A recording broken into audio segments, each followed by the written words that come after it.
Order, order. Good morning, everybody, and a very happy new year to you all.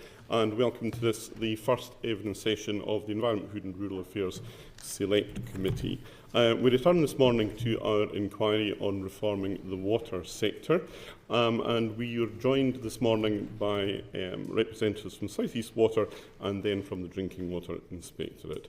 Good morning, you're very welcome. We appreciate your attendance and your cooperation with our inquiry. Can I just ask you, for the benefit of those who are following our proceedings and for our own official record, to state your name and your occupations. Yep, sure. I'm David Hinton. I'm the CEO of South East Water. Good morning, I'm Tanya Sefton. I'm the Customer Services Director at South East Water. Well, good morning. David, can I start with you? As Chief Executive of South East Water, you've been in that role, I think, since 2021. What sort of company do you want to run at South East Water? You know, we talk about corporate culture. What is the corporate culture that you want your leadership to create in South East Water? May I say, just quickly start with an apology to the customers of Tunbridge Wells, first of all. I know how really inconvenient it is to not have water. It really disrupts everyday life on every level. And I know it's severely impacted them, and I'd really like to get that on record, that apology. And also, if I may, just a really quick thank you to the Resilience Forum that helped us out. The local MP as well, the staff and the supply chain. They really helped us out in this event. So the company I want to run is, I believe, is the company I do run. It's a really community-based company. It's got history in its community. I'll come into, when we talk about some of the resilience challenges later, about how that sort of community feel comes through and how it's almost inbuilt in our infrastructure. Lots of small companies that have been put together. People live and work in the area. We understand the area. We're not a big company. We've got 2.3 million customers, just over 1,000 employees. So we're not a big company. We don't do sewage. We're just a water-only company, very much focused on the water delivery. And the culture of the company is very much about wholesome, constant water supply, even given the challenges that we've been facing in the South East recently in terms of climate change and others, which I'm sure we'll come on to. But that is the company that I really think I do manage, and I would very much like to continue to manage. Do you think your customers at the beginning of December would have recognised that characterisation? We have not performed as we should, particularly in some of our areas that are on the ends of our system or in the isolated parts of our system. If I might provide a little bit of context, because I think it may help the committee as we go through this hearing. So I've already mentioned we're a water-only company. We've got 2.3 million customers. We operate two distinct geographical regions. We call them at the risk of being rude, we appreciate the fullness of the answer, but we're pressed for time here. Sure. So if we maybe just keep to stuff that we don't already know. Sure, okay. I mean, the resilience issues and what's been facing us and what's impacted the customers has really been started in 2021. We had an uptick in demand following COVID. We are a commuter-based area, and a lot of our customers are spending a lot more time at home, and there was lifestyle changes, and we've had some really extreme weather events over that period between 2021 and 2025. And that's meant the resilience of these particular areas have been stretched, and we've been doing a lot since. We've got lots and lots of small treatment works, which are all community-based. Just to give you a feel, we've actually got almost the same number of treatment works as Thames, and on every other measure they're 10 times our size. So we've got lots of small treatment works supplying local communities, and Tunbridge Wells is a classic example of that. It's reliant on one single source. So none of the events that have impacted our customers since 2021 have been asset failure related. They've been where we've been able to meet demand with our supply. So it's been stretching our resilience because of that kick-up in demand and because of the kick-up in extreme weather events that we've seen. So that has impacted our ability to deliver the service that we really want to deliver. Okay. To whom do you consider yourself to be accountable? How important is accountability to you? I think my ultimate accountability is absolute to the customer. particularly in terms of water quality, and I'm sure we'll come on to that later, but water supply as well. I mean, they are the two top areas of focus, and have been since I've been in post. Since we saw the resilience challenges in 2021, as a business and as an individual, I've been absolutely focused on improving that infrastructure resilience.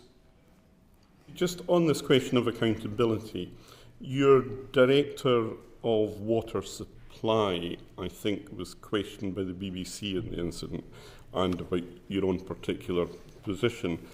He said that this was unhelpful. It fundamentally misunderstands the challenges the firm has been facing, not just as a company over the last few years and as an industry. The challenges the industry was facing were far wider than an individual company and an individual people. It doesn't sound to me like a company that was a community-based company is taking responsibility for its own actions. Who signed off that as a line of communication? I think that line was used in answer to a question about whether I should resign, and saying that it was in the context of that kind of question. It was I think the operations director, and I know the operations director was effectively saying that isn't a relevant question for now, and as I'm sure we'll talk through, some of the issues are around how we are regulated and how the investment is provided. And that's what he was alluding to in that answer. I think he's right to do so. There are bigger, wider questions here that are not just about South East Water. I think there's got some real relevance to some industry learning. We are at the tip of the spear on this in terms of the pressures that the South East feels, and I can go into that in detail if you wish me to. But the South East of England is particularly hit with climate change impacts. We've had just continual growth in housing forever. And this has meant demand has got very close to our ability to supply. It sounds like you're not really in control of your own business then. No, we work in a regulated industry. So it has been an absolute focus of ours to understand how the regulation can help us. And I'm actually really pleased that the Infrastructure Commission, as it was, and the Independent Water Commission both recognise that we need asset resilience standards in the future, because that is at the fundamental point to this issue, is that the lack of standards has meant we've been unable to effectively drive and convince the regulator of the investment that we actually need, and that has meant that we run, in my mind, far too close in terms of what we've got in the infrastructure. But to be clear, this incident from the 29th of November to the 12th of December, that wasn't extreme weather related, was it? No, it wasn't entirely. I mean, I can go through the event, but that event is fundamentally down to the fact that we've got a single source of supply for Tunbridge Wells. So you've tolerated a single point of failure? And we don't tolerate, we try and mitigate. So we've done the connection, we've done. What we've done since 2020 is we've generated a resilience plan, which we included within our most recent business plan, which had 300 million of resilience investment in it.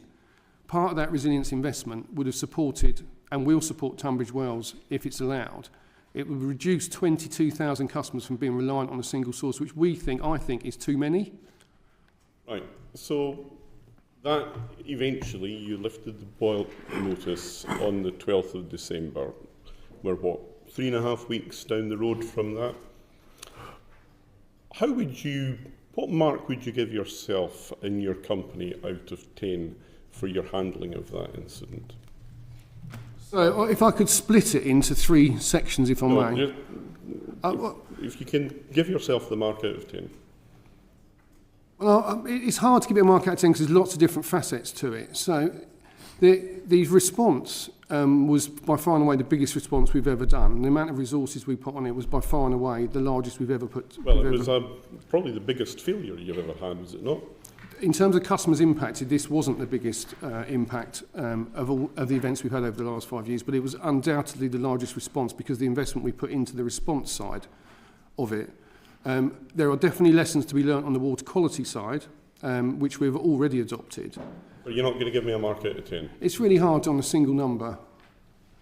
Well, you've got 10 numbers to choose from.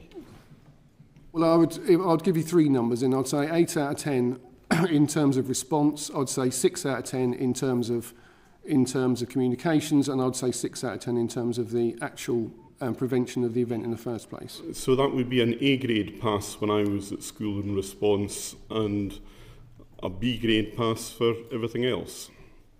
How bad would it have to be for you to give yourself a failure?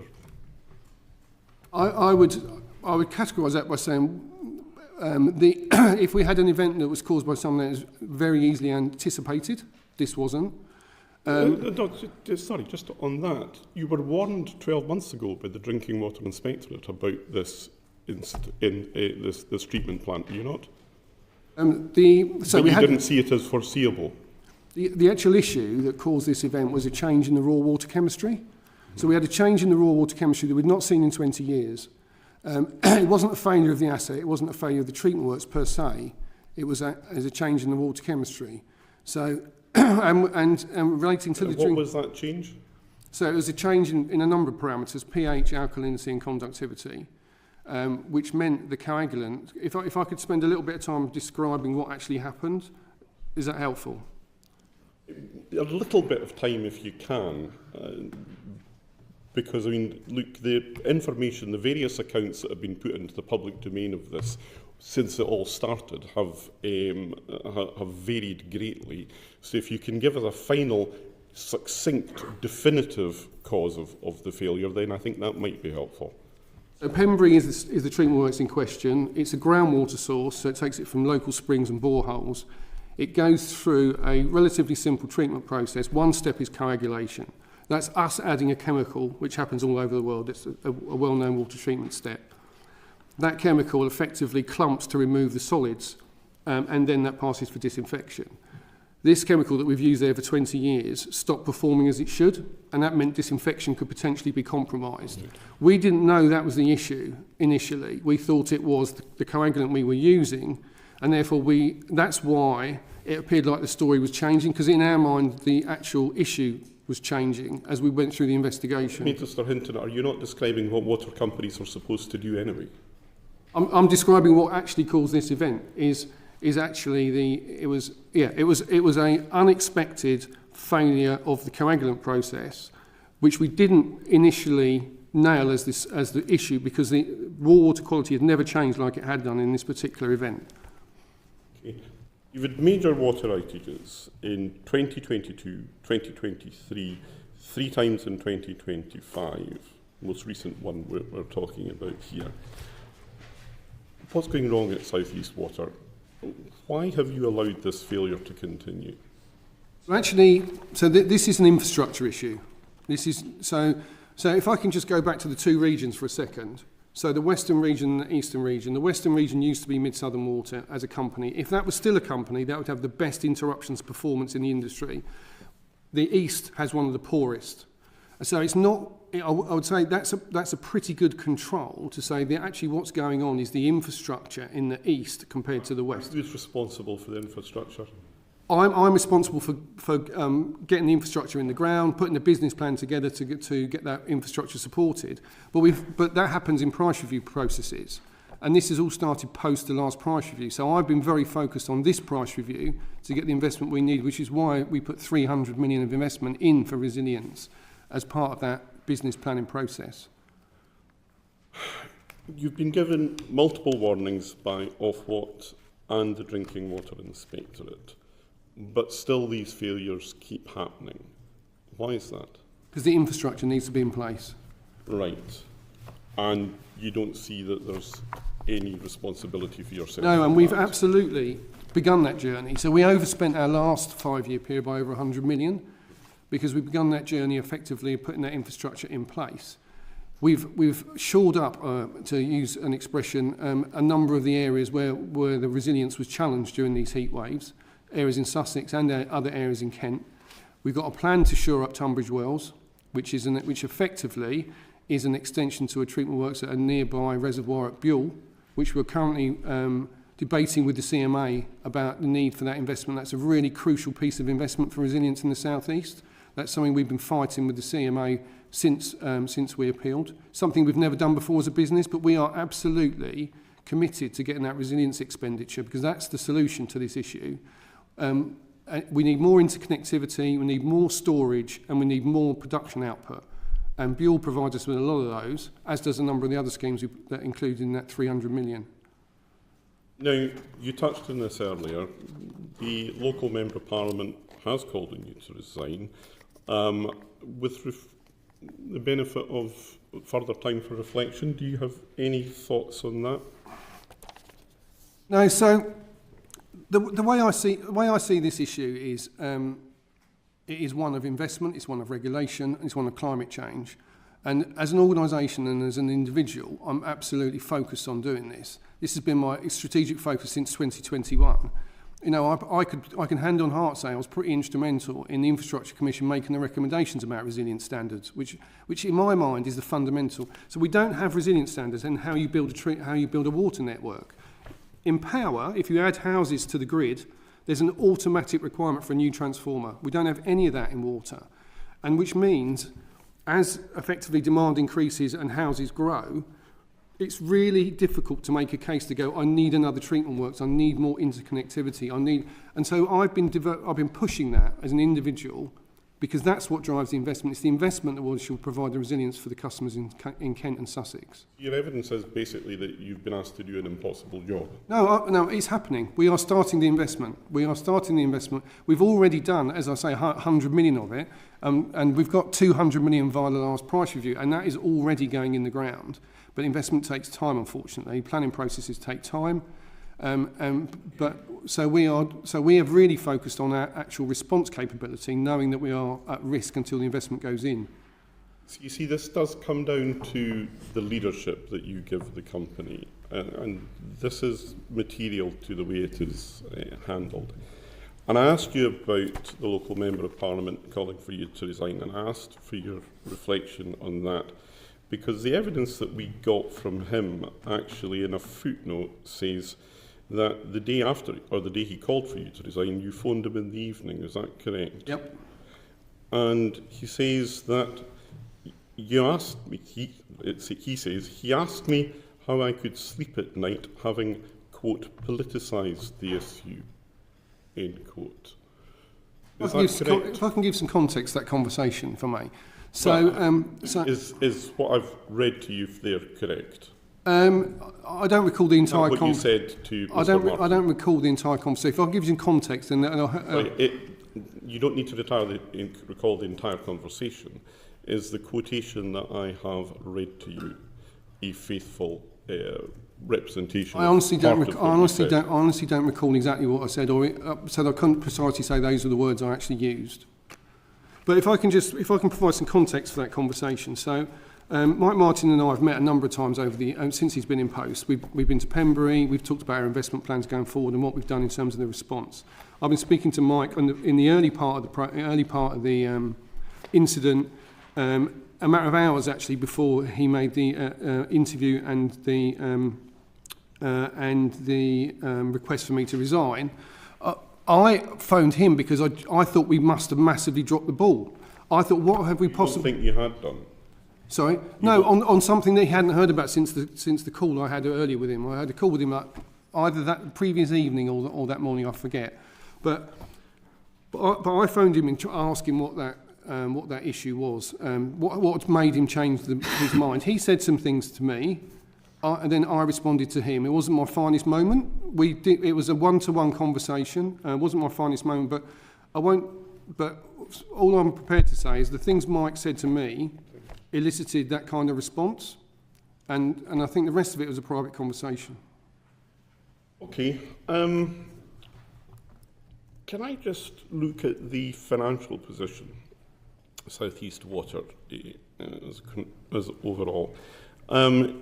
In 2023, it's reported that South East Water spent more on dividends and servicing debt than on infrastructure investment. Is that correct? No.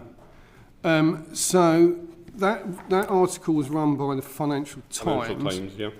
And in a part of a simplification of our financial structure, we transferred a set of monies from one instrument to another.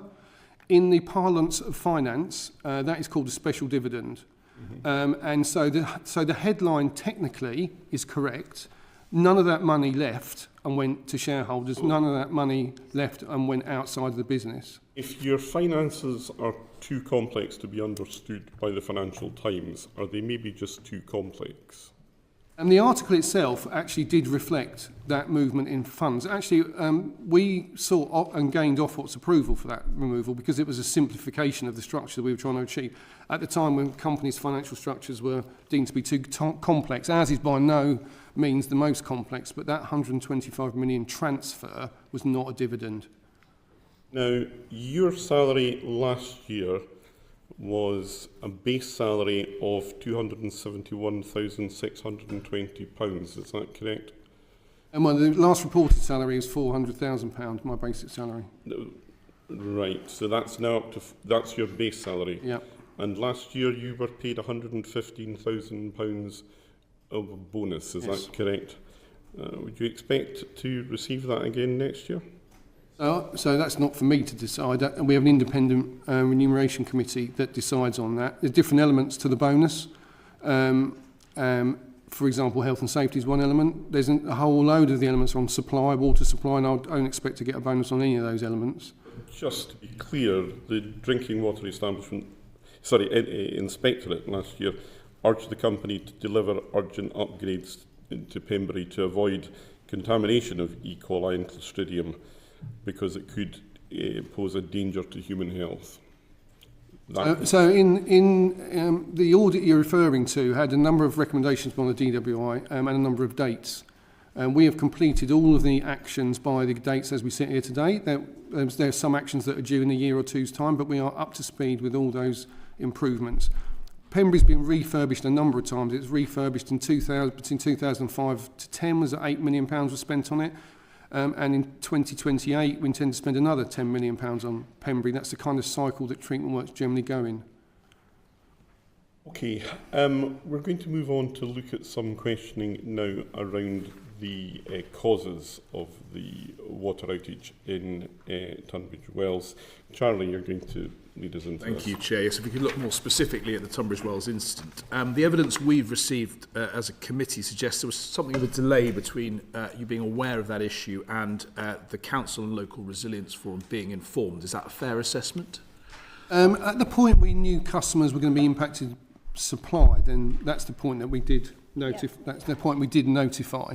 Running a set of infrastructure assets, there's always periods of high and low risk when you have to adapt the network, and we have to make a call about when it's prudent to notify stakeholders that we think this might develop. And I think as soon as we knew customers would be affected, we did move it to that stage. Did you attempt to fix the issue before that point? Yes. Before you went further? And is that a decision taken at the highest level by yourself, or is that taken further down the organisation? I can expand slightly on the cause. So this coagulant I talked about earlier started to kind of like, if you like, misbehave on the Wednesday of the week. Now that isn't, we do have that on coagulation, and we change things like pH dose and the amount of coagulant. We do that. So we were doing that normal business as usual. It was when it was on Saturday when we realised everything we'd normally try hadn't worked. And that's when we realised that there was inevitable customer impact. We notified the local resilience forums at that point and there. And it's quite a jump from going to realising there's a sort of issue and you're trying to solve it to a sort of total outage across Tunbridge Wells. That seems to be quite a sudden escalation. Is that fair? No, I don't think so. I think we have to make a call about not notifying stakeholders too often and then standing them down, and notify them when we think it's a fairly certain likelihood. And that's a call we always have to make. And in hindsight, I don't think we made the call at the wrong point. I think we engaged the local resilience forum relatively early, because it was over the weekend, and we contacted them over the weekend when this actually started to manifest into an event. And during that process, did you try and restart the process multiple times? And it failed each time, and therefore you reached a point where you had to then escalate that and obviously inform customers. In terms of obviously the previous risk notice, we've talked about your investment already, your plans. Was there something in hindsight you could have done sooner to improve the Pembury site to have avoided this incident? Absolutely, in hindsight. So the water chemistry at Pembury is groundwater. It's normally very constant. It changed. And we've never seen that in 20 years. In hindsight, I wish we'd had the alternative coagulant on site. So we tried loads of different chemicals to see if they work, or they're all used across the industry. We took industry advice about this thing was happening. It's unusual. It's really unusual. We took expert advice from process scientists all over the country, and everything was pointing to changing the coagulant.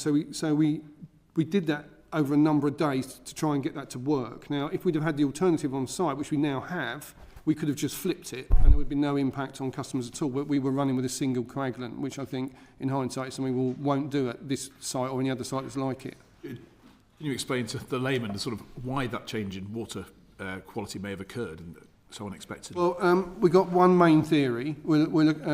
Is so the groundwater goes into a small service reservoir. It's not very big. It's almost like you call it. It's a pond size. It's not a reservoir size, and it was at the lowest it's ever been at because of the really hot summer and the dry spring since 1850 something, and the really hot and dry summer meant that was quite low. Now chemistry changes at different depths, so it could be, and we are still doing loads of experiments to see if this is actually the issue. It could be that we were taking water from the lowest ends of the pond that we've never taken it before, and that's what's changed the water chemistry. Fair enough. And obviously, Pembury remains this sort of single point of failure. Can you assure the committee there was no other alternative that could have been used at this point? There wasn't any other interconnected system that could have relieved the issue in Tunbridge Wells? No, what we do is when we see an area at risk, we try and reduce that area. So we put customers onto other supply areas where that's available. So we started with 24,000 customers in Tunbridge Wells, and we could only go down to 22. We could only take 2,000 customers off the Tunbridge Wells area.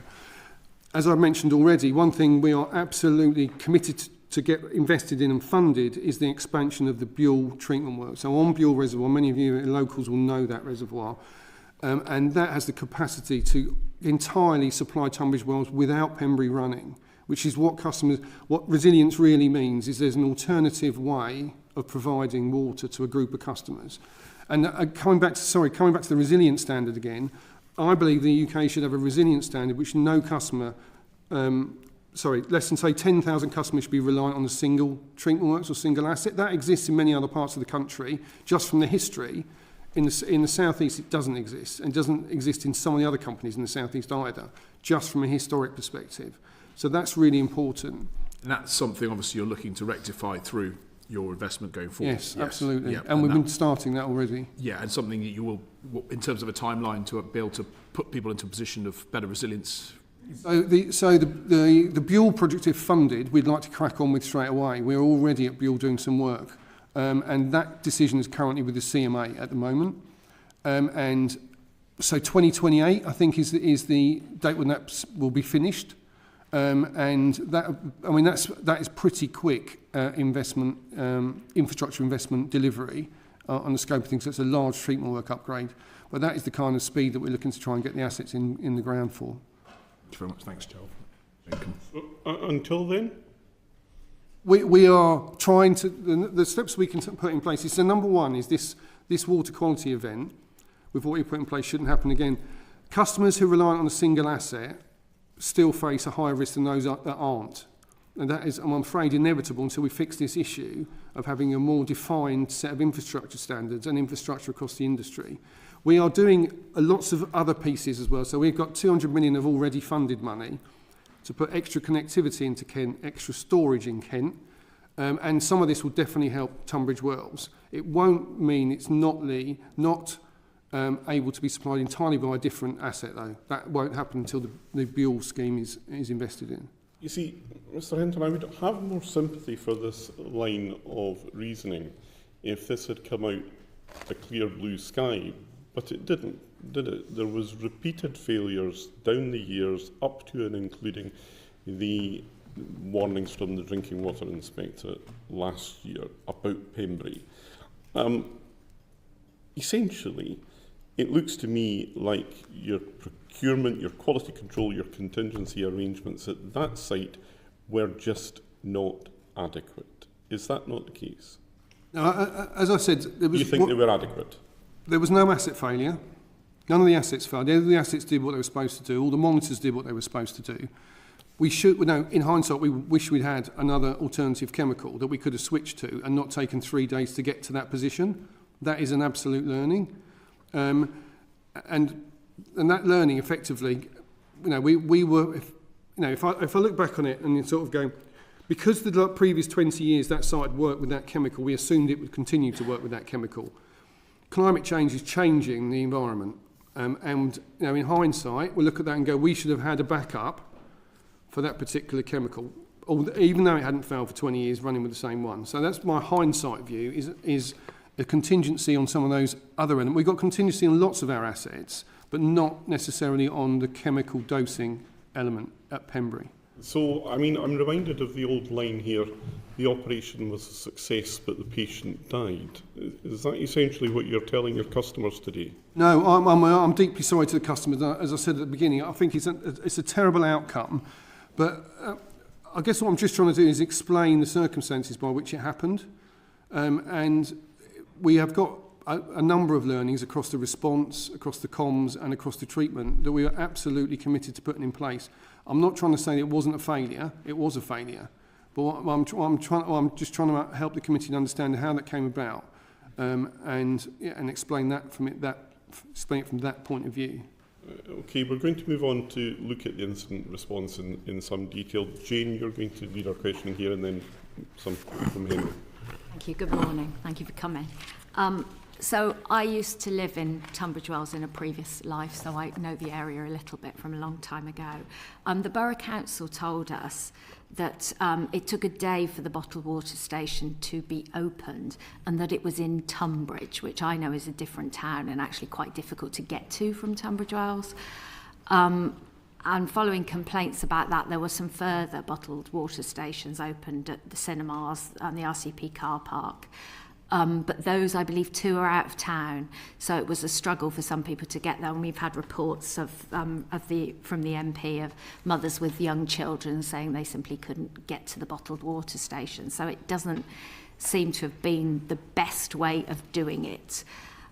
So could you explain why those sites were chosen, why it took so long, how many pallets of the water were originally put out and how many were used?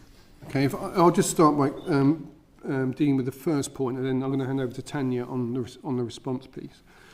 So as we went through the event, initially we thought we were going to lose only a portion of Tunbridge Wells. So I won't go into the hydraulics, but there is a situation by which only part of the town goes without water, not the main town, and that's where we thought we were originally, which is why we put the original bottled water station at Tunbridge. Which isn't Tunbridge Wells. No, and then also because we were mobilising on a Saturday, we have in the Tunbridge Wells area, we have 17 sites pre-selected, and we'll choose between those depending on the size of the event. So some of them are like parish car parks, so that'll be for a smaller event.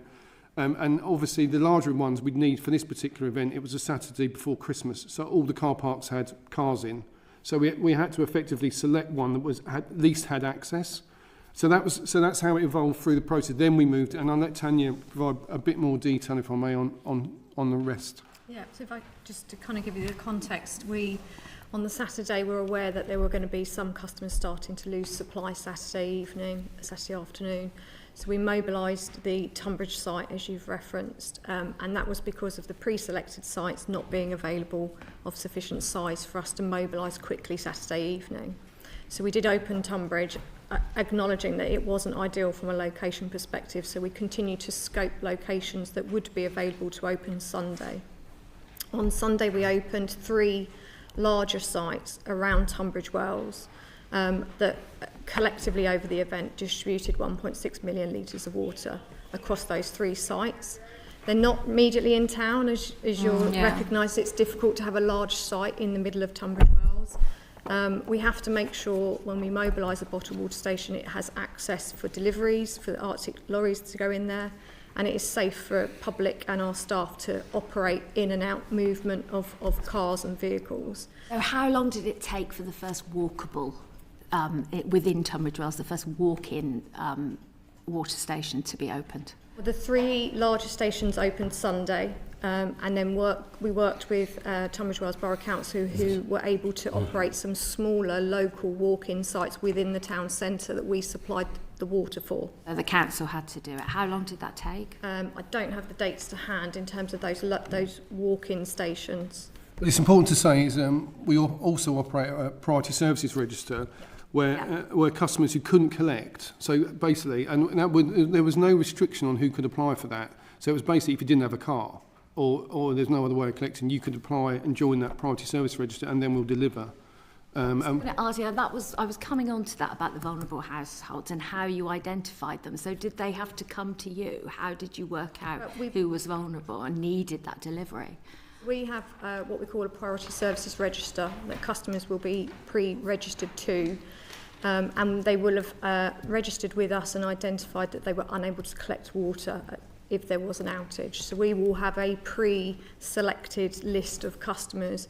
We'll draw that list down when we know what area is impacted, and we'll be able to... Did they have to apply to go on that, or was that people on social tariffs? How did you check people weren't left off that? So we always have a process, a kind of a promotional process, an awareness issue that the industry's got in terms of PSR, the Priority Services Register, and awareness that there's support available. We have quite a high level of awareness in the industry compared to other companies, but there's always going to be a number of customers during an outage that won't have pre-identified with us because they might be transitional needs, they might be a temporary change of circumstances. So we always have a reactive process. We have a dedicated customer care team that have a separate telephone line that they can contact. We work with the LRF to share data on who they're aware is vulnerable at that point in time.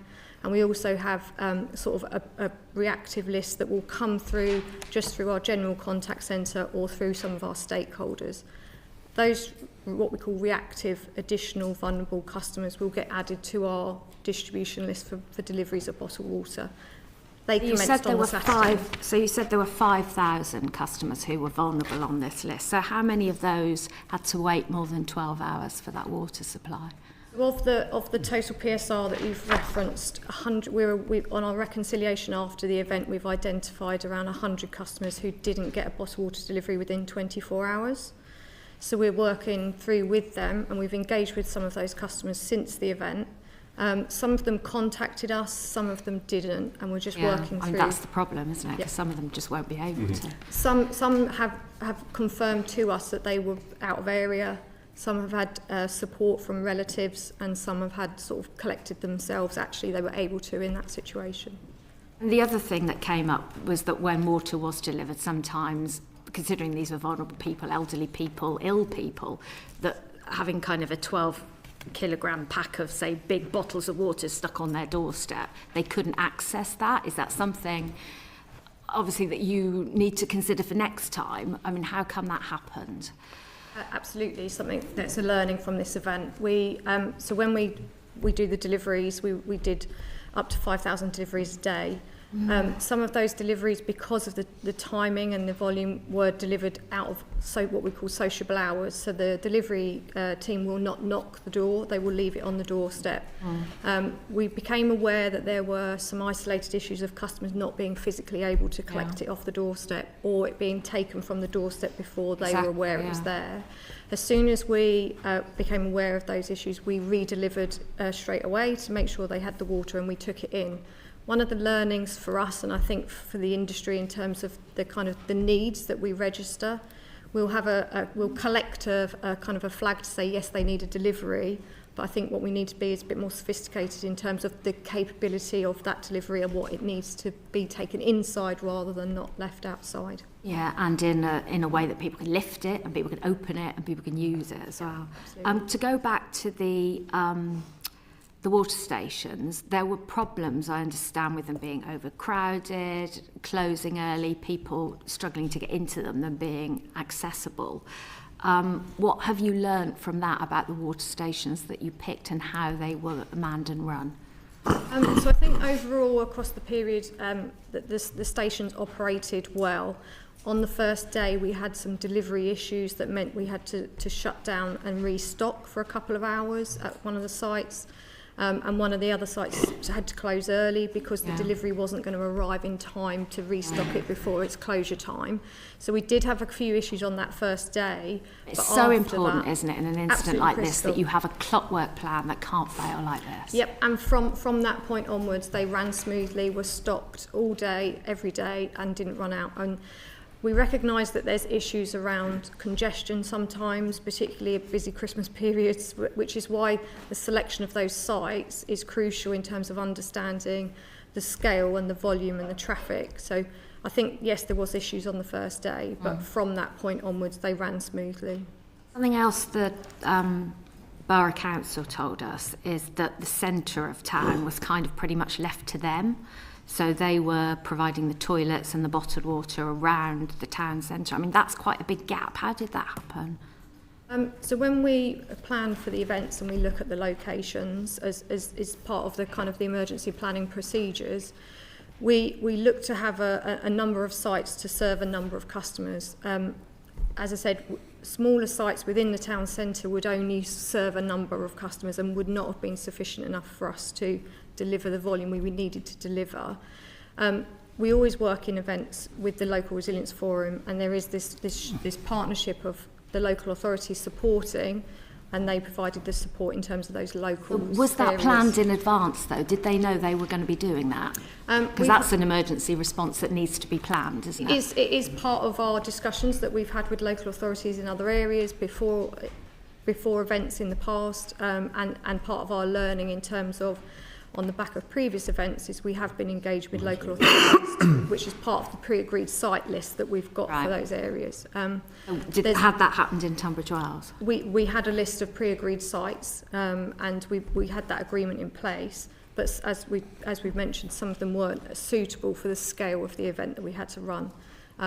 There is some work to do post this event with the Kent Resilience Forum to work through those learnings and what we can do to work closely in partnership with the local resilience forums going forward. We've read about some really quite sad situations about people struggling with dialysis not working, with medical interventions needed because people were unable to receive dialysis, people who had bowel cancer struggling, who were incontinent, who were left without water. Now, some of those care homes, the dialysis centre, the doctors, the dentists, the nurseries, said that they had repeated failures. They couldn't get hold of that water when they needed it, with the Kent Fire and Rescue Service having to step in and support delivery. Now, do you think, looking back, that those hospitals, care homes and some of those critical services did get suitable support? Was that resilient enough? What would you do in future? So in terms of the hospitals, our kind of priority when we have an outage is what we call our tier 1 customers, and they are hospitals. The 2 hospitals in Tunbridge Wells were immediately transferred onto their pre-agreed emergency plans on the Saturday, so they move on to a tankard supply, and they remained on that tankard supply throughout the event so they could continue to operate. So that is always one of the first steps we take.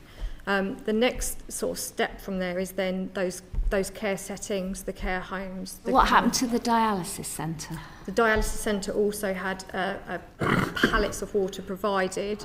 When we had the previous event in the area, we had discussions with the dialysis centre to be able to keep them on a continuous supply. They need to have what we call a tanker injection point fitted.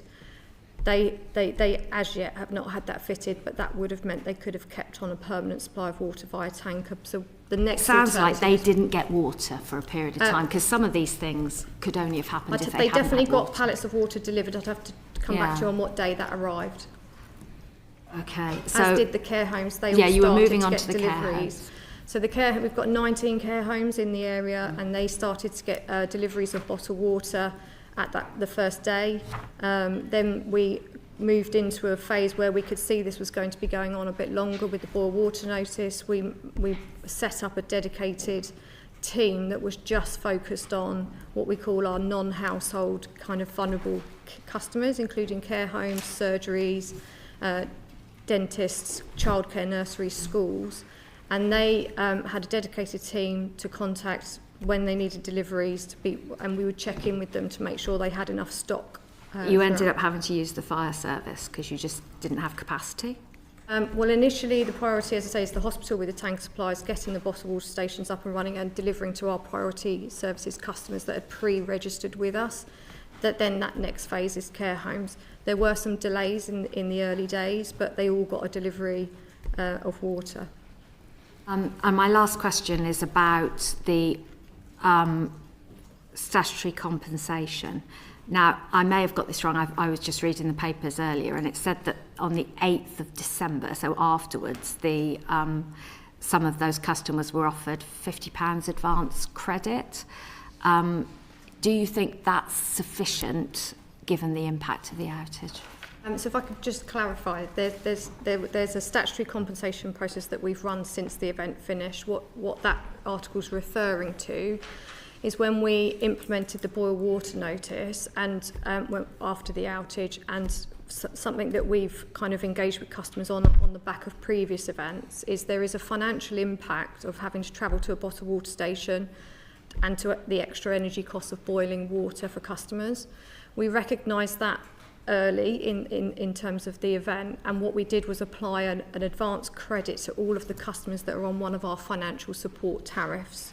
So those financially vulnerable customers got that payment midway through the event so that if they had any immediate expenditure, they could have some extra funding. Could they have used that money, for example, to travel to a bottled water station, or would that have gone just to onto their credit on their bill? So the only means we have to transfer the money to the customers is to put it onto their water account, and then they can call us to ask for it to be paid into a bank account of their choice. Oh, right, so it'd be a bit more complicated than that.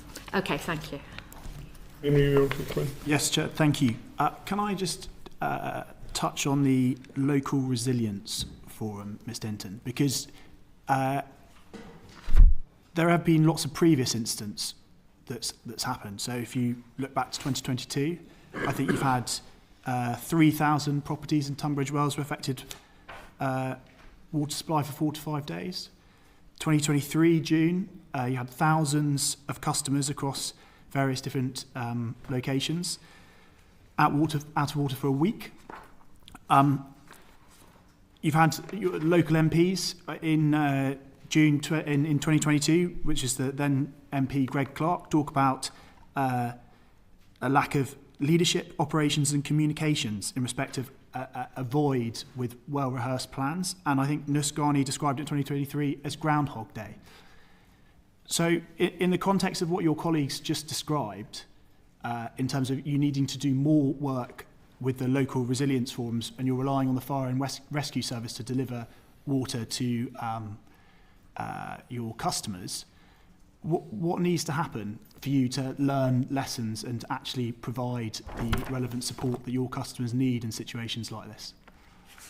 So if I can take you back to one of the first events you mentioned. So as a business, we hadn't faced any major events up until about 2020, and once we started to see these events, we've done a lot in terms of response. We owned one tanker, which wasn't uncommon for a water company. So you were just unlucky then, in terms of your timing as being CEO?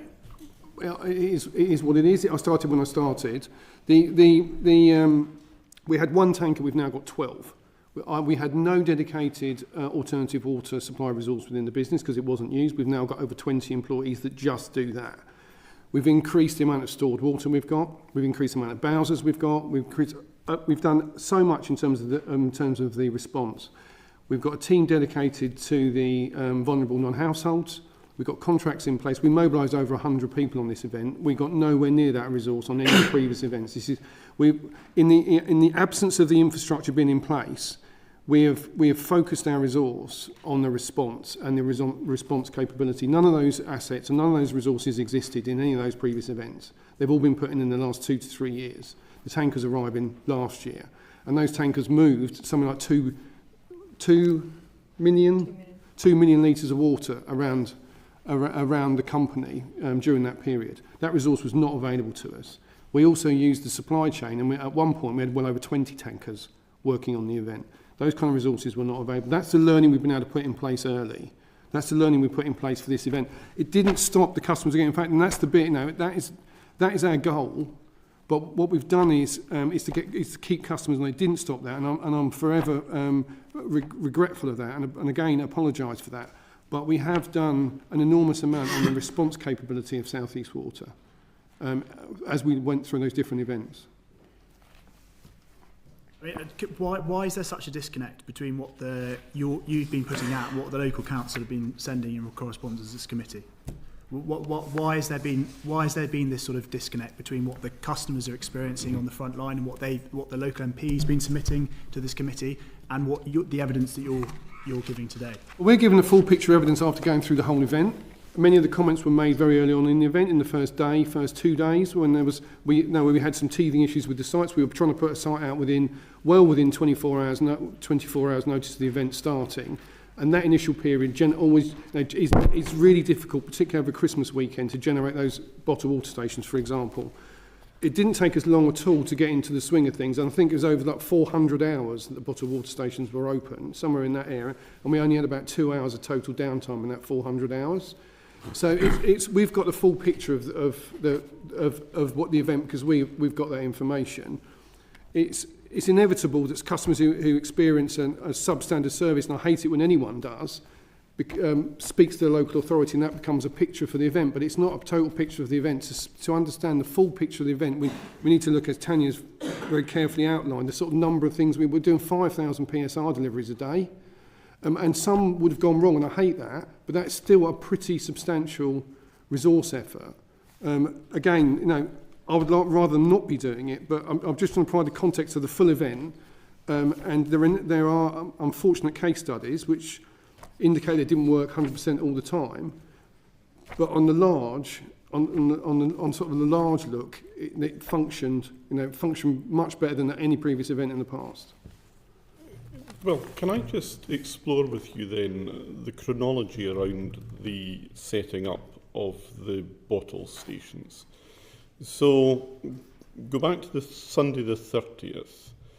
You had a conversation with the local MP at that stage where you were pressed to extend from the Tunbridge site to set up a number across Tunbridge Wells. And you suggested at that point that you would have one in the Pembury Tesco. Is that correct? Did you set that up? Tanya, do you know? Yeah, so I can answer that. So the Tesco site was a pre-arranged, pre-scoped site. We've used it in the past. Notwithstanding the fact that you'd been told by Greg Clark, the previous MP, that was not a suitable site.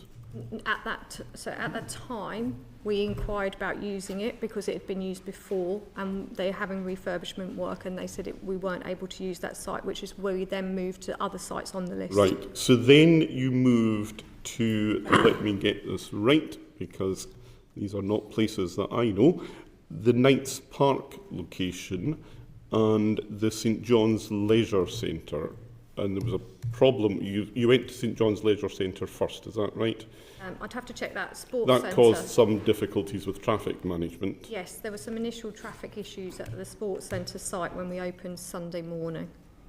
And then the Knights Park location, and that was your 3 sites.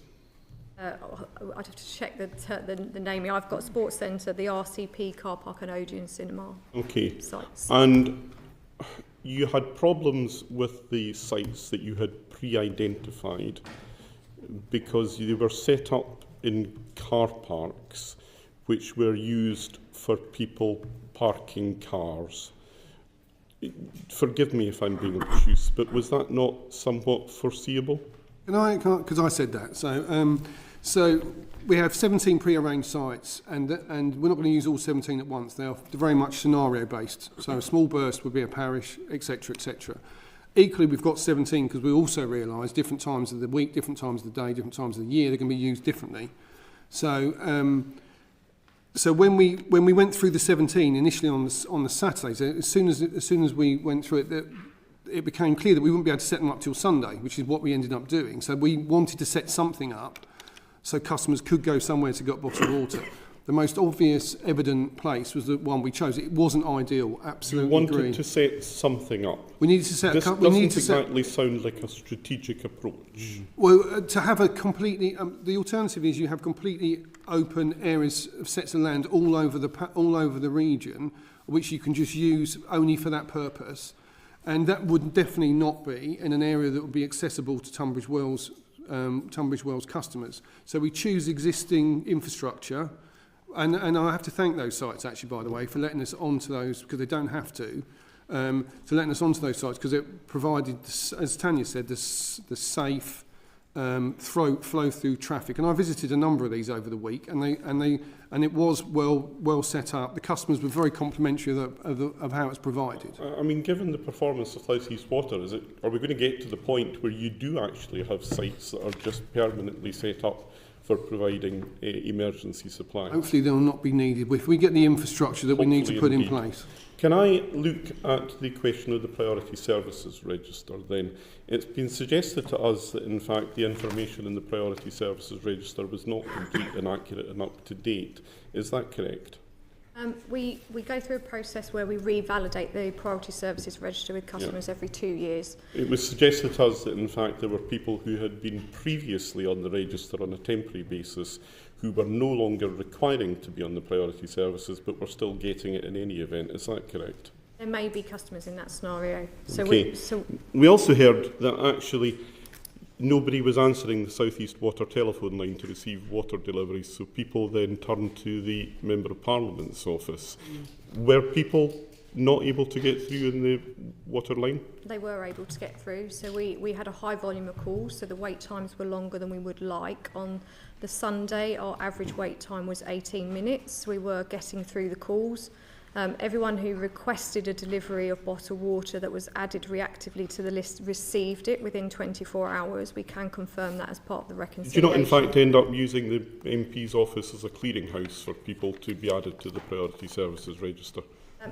As I mentioned earlier, whenever there is an outage, there are always a number of customers that will come through a stakeholder or another channel rather than come to us directly, and they will always be processed in the same way at whatever channel they come into us.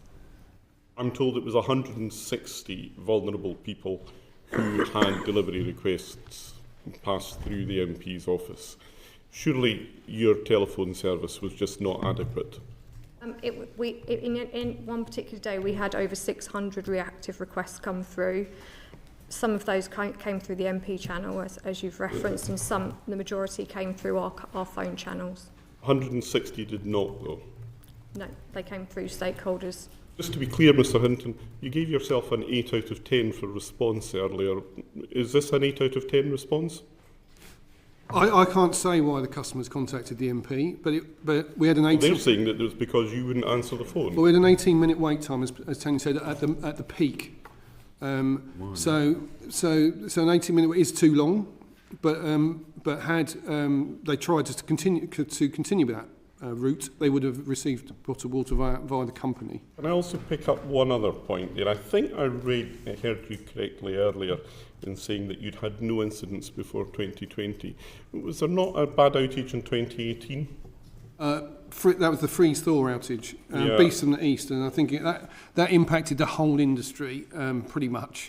And off what note at that stage say that customers had been badly let down? I believe they might have said that, yeah. They might have said that.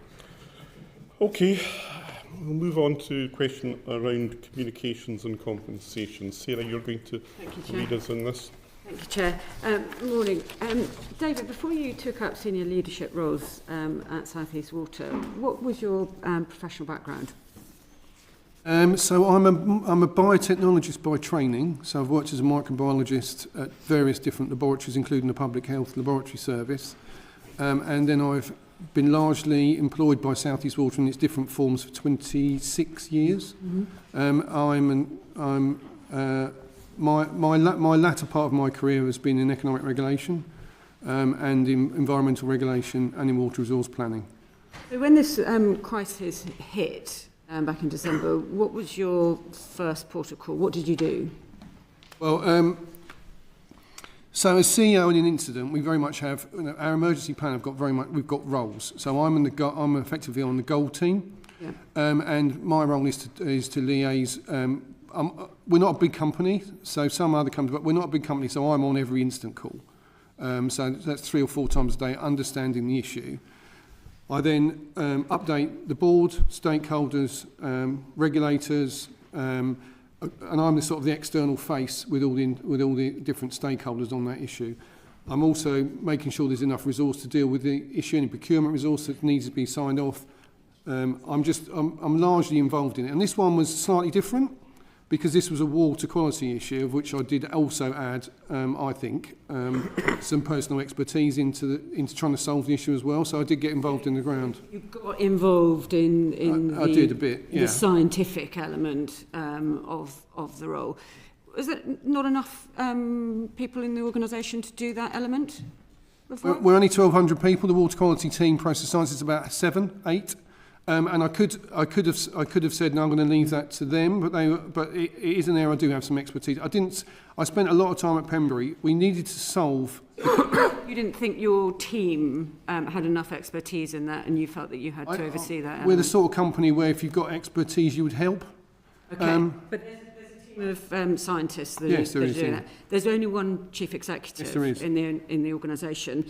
You've been criticised for not being visible in a CEO role, and there's only one of you doing that role, and not communicating with consumers about the developing situation. Why did you choose to take that approach and not be the public-facing person of the organisation as a chief executive?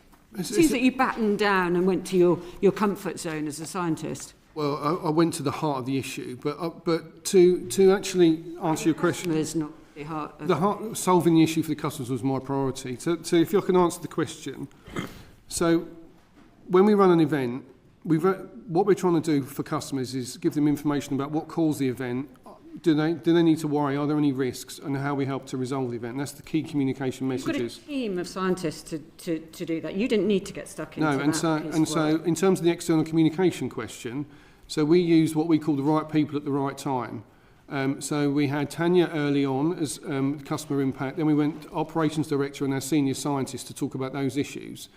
I then went at the end of the process did a number of media interviews to explain the whole process. What date? It was past the end of the process. Why did you choose not to do any media during the incident? That's what I was getting to. So what I've found recently, so I've done a number of interviews on events and various issues in my career, but what I've found recently is when I do an interview, those 3 things that we're trying to get across to customers don't get put across to customers. I get asked about all the other CEO questions. So I'm very happy to do that, but in the right time in the event, because during the event, we want customers to understand the risks. I get asked about what you might imagine. I get asked about dividends, salary, etc. And that isn't the key message we want delivered to customers during the event. I'm very happy to take those at any other time, but not during the event. Okay. So there seems to be a period of time during the incident where there was simply no communication coming from South East Water, and certainly a consistent voice during the crisis. And various different executives were being put up, which didn't really inspire confidence. There wasn't a clear narrative around their media engagements. And I just feel that for you not being part of that, when your customers wanted to see you out there being visible, being the focus of the organisation, why was that? Why wasn't there clear communication from the outset? And why was there a number of different spokespeople being put up with confusing messages being put out to the public? I'll ask Tony to add a bit on how much we actually did with the media and whether we had a gap on communications. But in terms of the clarity of the communications, the story did, in our own mind, as well as in the communications, change throughout this event. So we initially thought it was a batch of chemicals, and that's what we originally communicated. It then moved, and so unfortunately... You authorised that statement on the bad... I'm sure I did. I authorised all the statements ultimately that went out on the press. So the story... I'm sure that you did. I am pretty or the director on call if it had been at the weekend. So it's later disproved, as we know. Why did you authorise that? What was later disproved? Sorry. Bad batch of chemicals. That was it. When we initially went with the press release, that's what we thought. So the treatment works stopped functioning, as I mentioned earlier to an earlier question, on the middle of the previous week. And the thing that had changed that week is we'd taken another batch of chemicals. So the classic scientific question is, things have happened, they've changed. What actually has changed in the process? It hasn't done this before. So the batch of chemicals was delivered on the Wednesday. So our working assumption was that batch of chemicals wasn't functioning as it normally does. So we then effectively went through that communication journey. So we said this is what's happening. We were trying to give customers, and we've been criticised for not giving enough detail in the past, some idea of what we thought was causing it at the time it was causing it. And that story unfortunately changed in our own mind, and therefore the communication started to be now completely understand how they would sound. If you heard the communications, it felt like we didn't have a handle on the issue, which in reality, in terms of what was causing it, we didn't for the first 3 days. We didn't have a complete definite answer on what would solve it for the first 2 to 3 days. And that really hampered our ability to communicate. In terms of the volume of communication... So with various different channels that we use throughout the event. So every day on the back of each instant call, we would send out a stakeholder update, a customer text message, which is a new system we implemented on the back of the last event at Tunbridge Wells. So across the event, we sent over 1 million text messages to customers. Every day we're sending out multiple stakeholder emails and media statements of 150 throughout the event, 40 stakeholder emails. We did 15 media interviews. So coverage-wise, there was a lot of communications going out.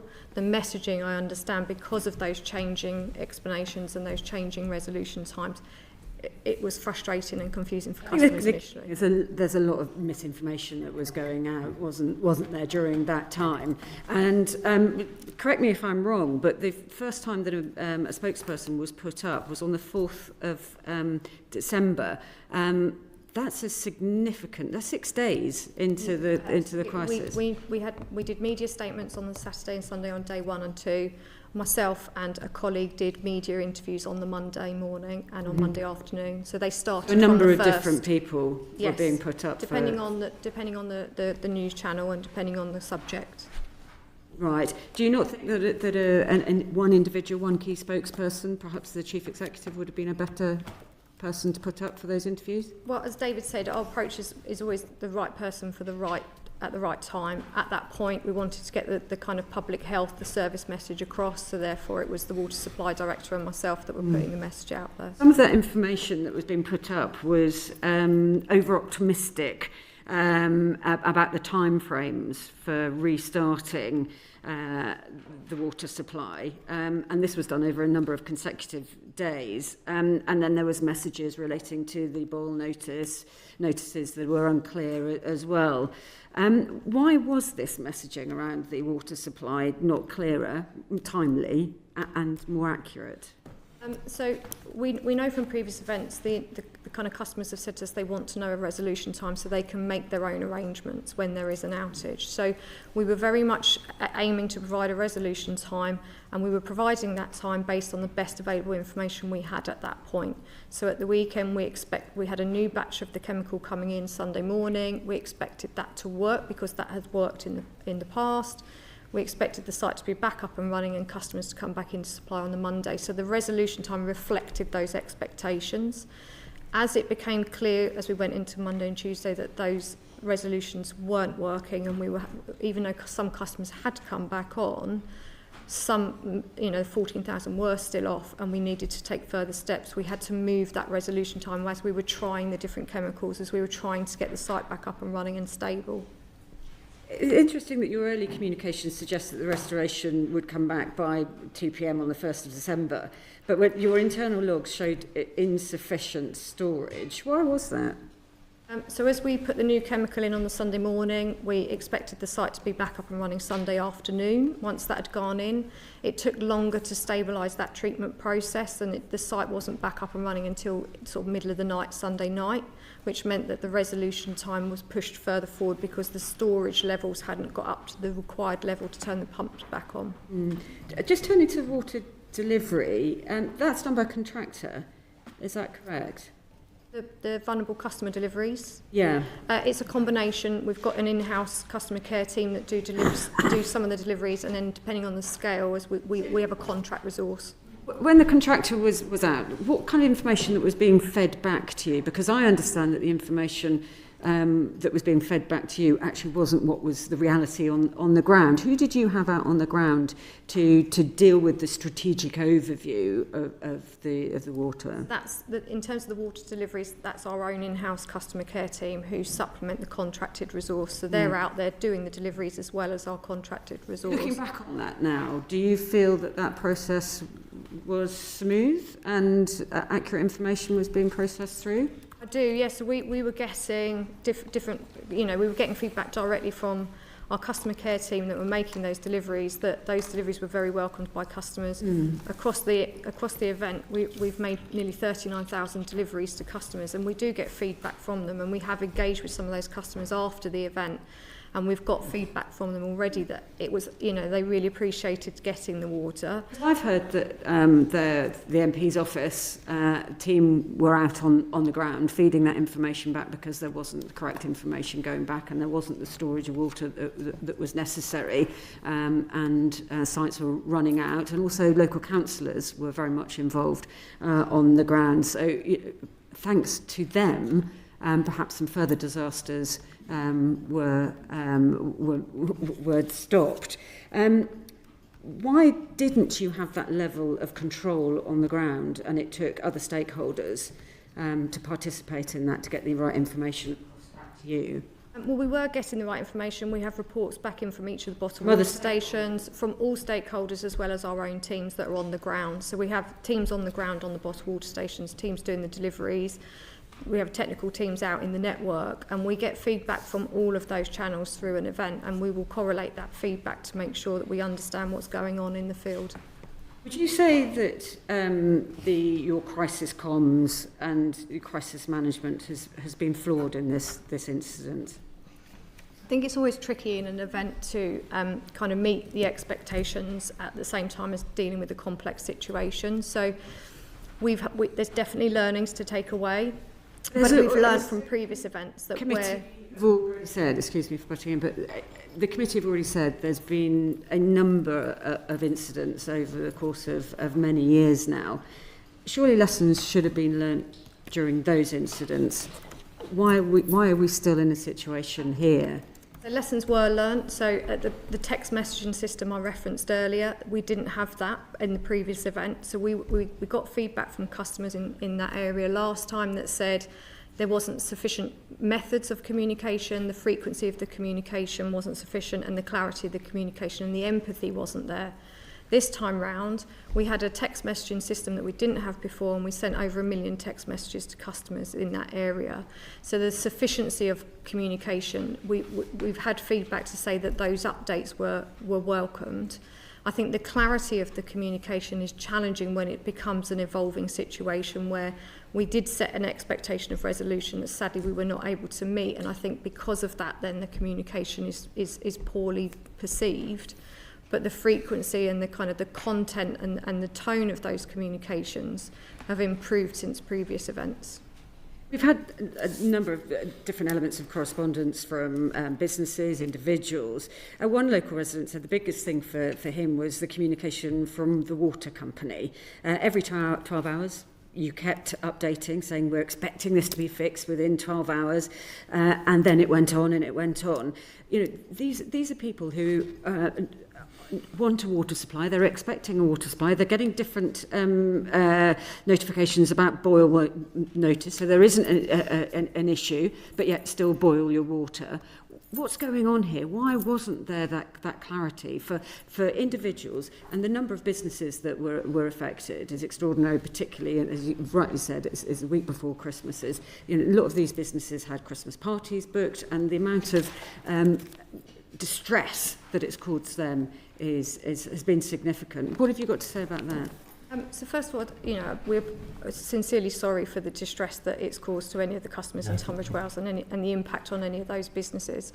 In terms of the messaging, what we've learnt through this event is that whilst we were striving to give a resolution time, because customers had told us they want to have resolution time, we need to be more transparent in terms of what is required to be delivered and to be successful to meet that expectation. I think that would have provided a bit more clarity for customers to then understand when that time moved, to understand why it had moved. And it wasn't because we didn't know, it was because something hadn't worked that we expected to work. So an improvement in your crisis comms is required then. And on that point, Jenny, you have some questions on crisis comms. Thank you, Chair.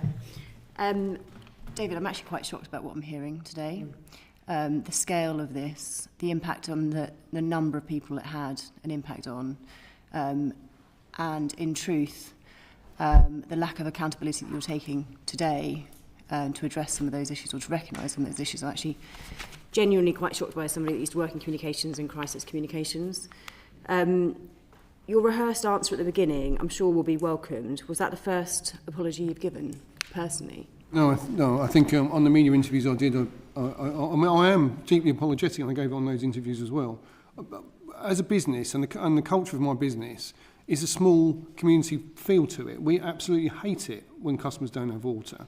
It's like we're failing in our primary job, and so we really feel it. We have many of our customers, staff live in Tunbridge Wells, so it's deeply felt. It's really deeply felt, and the accountability point is, absolutely accountability for it, but the fix, I'm going to say it again, is an infrastructure fix. So I'll go back to the West, which we also manage with the same people. It would be the best performing company if it was still an individual company in terms of interruptions. The difference between the two areas is an infrastructure difference we absolutely need to solve. And that has been my strategic priority, and that's where I think my accountability lies, is getting this infrastructure in for the South East Water customers, because that's really where the resilience gets delivered from. So I understand that. It's infrastructure failed, but what I think we're trying to say, what I'm certainly trying to say, is you let people down on a human level with your response. Response on the ground, total failure of communications throughout that period as well. So yes, infrastructure fails. We accept that. Things are always going to happen in every industry, in every organisation. Infrastructure will fail, we know that. But it's a human response. It's the empathetic response. And I think if I can ask you to take anything away from this entire process, you have to address that. Infrastructure will continue to fail in the future, and I hope that your investment plans will seek to address some of that, but it's the human response that's fundamentally lacking in this. There's only two things I want to point out, and that really shocked me today. Your response to the local MP on the phone when you said, "How do you sleep at night making this political?" And he's not even the same party as me, and I haven't been able to get over that sentence sitting here today. Do you think we're making this political? Do you think this is a political... No. There was two parts to the conversation. I'm not proud of how I reacted. It was in the middle of the event, but it was a private conversation. And what was said to me at the beginning part of that conversation elicited a response that has been quoted. But it was a private conversation. And I'm happy if we can leave it at that. Can I just pick up on the human response piece? We are super conscious of the impact on the individual customer. Now, the PSR piece we do, we go above what we're required to do on the PSR piece. GP surgeries, etc., are not part of any of our statutory duty to do. We did those because we saw the need. Giving the £50 extra because there's a hardship, because we knew the boil water impact's not part of any statutory duty. We did that because of the human feeling we saw happen. Also, we're also really conscious of when the event happened, and we've got 15 days to make GSS payments, the compensation payments to customers. We made those first day available because we were conscious of the cash flow impacts on small businesses in Tunbridge Wells. So we're not just effectively a business driven by regulation, we think about the customer first, and that is one of the big culture pieces, is that if we do the right thing by people, then we should be doing the right thing by regulation. And so all those little steps, they all come from internally in the team. We need to do this for these people. We need to do that for these people. But all a very human response.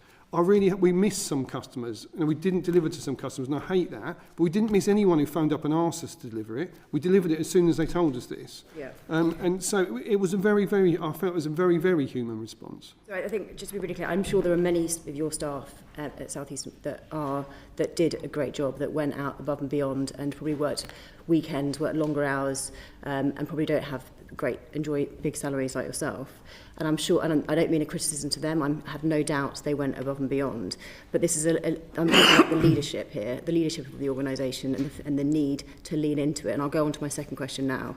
You said earlier about the crisis comms response statements being signed off. You said you were pretty sure it was you, unless it was at the weekend, and then it would have been direct on call. Yeah. You earned £500,000 last year. Why the hell were you not working at the weekend during a crisis? Well, as it developed, I was. But Tanya was the director on call at the weekend. So as such, it's just process, right? So the director on call signs off the press releases on that process. I was on the call to Tanya all the time. I was on the call to Mike Martin over the weekend as well. I just couldn't hand on heart say I've signed off every single press release because of that caveat. You understand, Mr. Hinton, that when we come back to this conversation with Mike Martin, it's not about personalising it between yourself and Mike. It's about the possibility that that tells us something about your capacity to give leadership in a crisis. I mean, does that reflect your capacity to give leadership in a crisis? I don't think it does. My leadership in the crisis was, I was sleeves rolled up in the middle of all the events. Well, like I keep saying, we're not a very big company. We're only 1,200 people.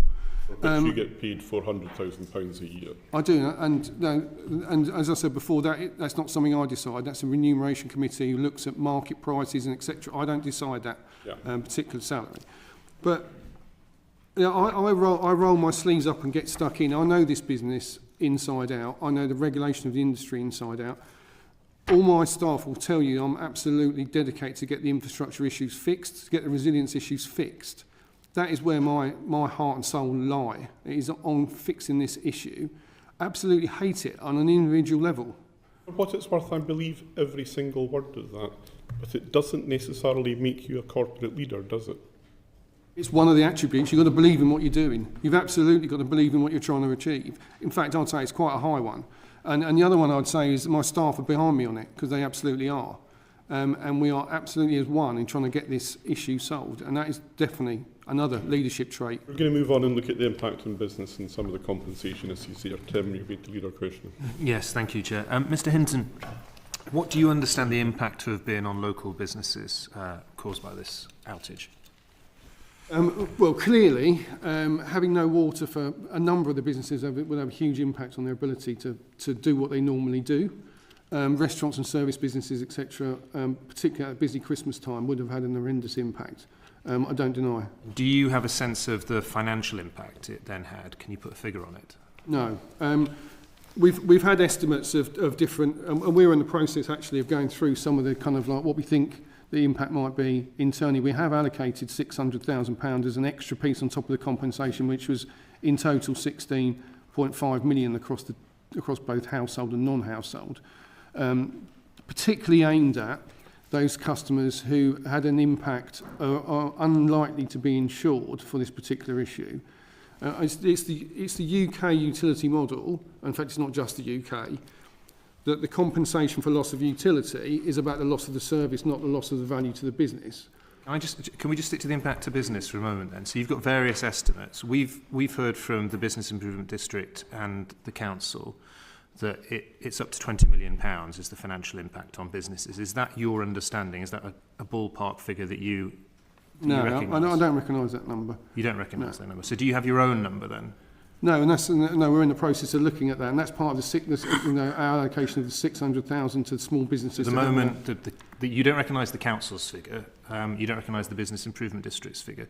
How many businesses were impacted? I was looking at the GSS numbers and I couldn't quite understand. Do you know how many businesses were impacted? Yeah, we've got that figure. Yeah, so there was 1,514 what we call non-households, so businesses that were impacted. Of those, of the 1,500, around 75% of them have the equivalent consumption of a domestic household. So they might be a kind of a low water user, like a shop with a toilet and a sink. And they will range from retail shops to office buildings to kind of local authority sites like sports centres. Yeah, we've seen evidence of a fishmonger who lost £7,000 in stock alone, a nursery where they lost £16,000, which is the cost of 2 free places for a disadvantaged child to attend for a year. So can you come back then to the compensation you're providing? You haven't worked out what the impact is on business, but you've already arrived at a figure for compensation? Yes, so we've, as David mentioned, our total compensation package comes to £16.5 million. We're just sticking to businesses. So 95% of those impacted were domestic customers. So the lion's share of that compensation pot goes to the domestic customers. How much is so that? The business compensation is 1.9 million, and that follows our what we call our guaranteed standards of service scheme, the GSS regulations. The GSS regulations. Yeah. Which were positively sort of strengthened and refreshed last year by government. Following quite outdated values. So the business's compensation package is 1.9 million.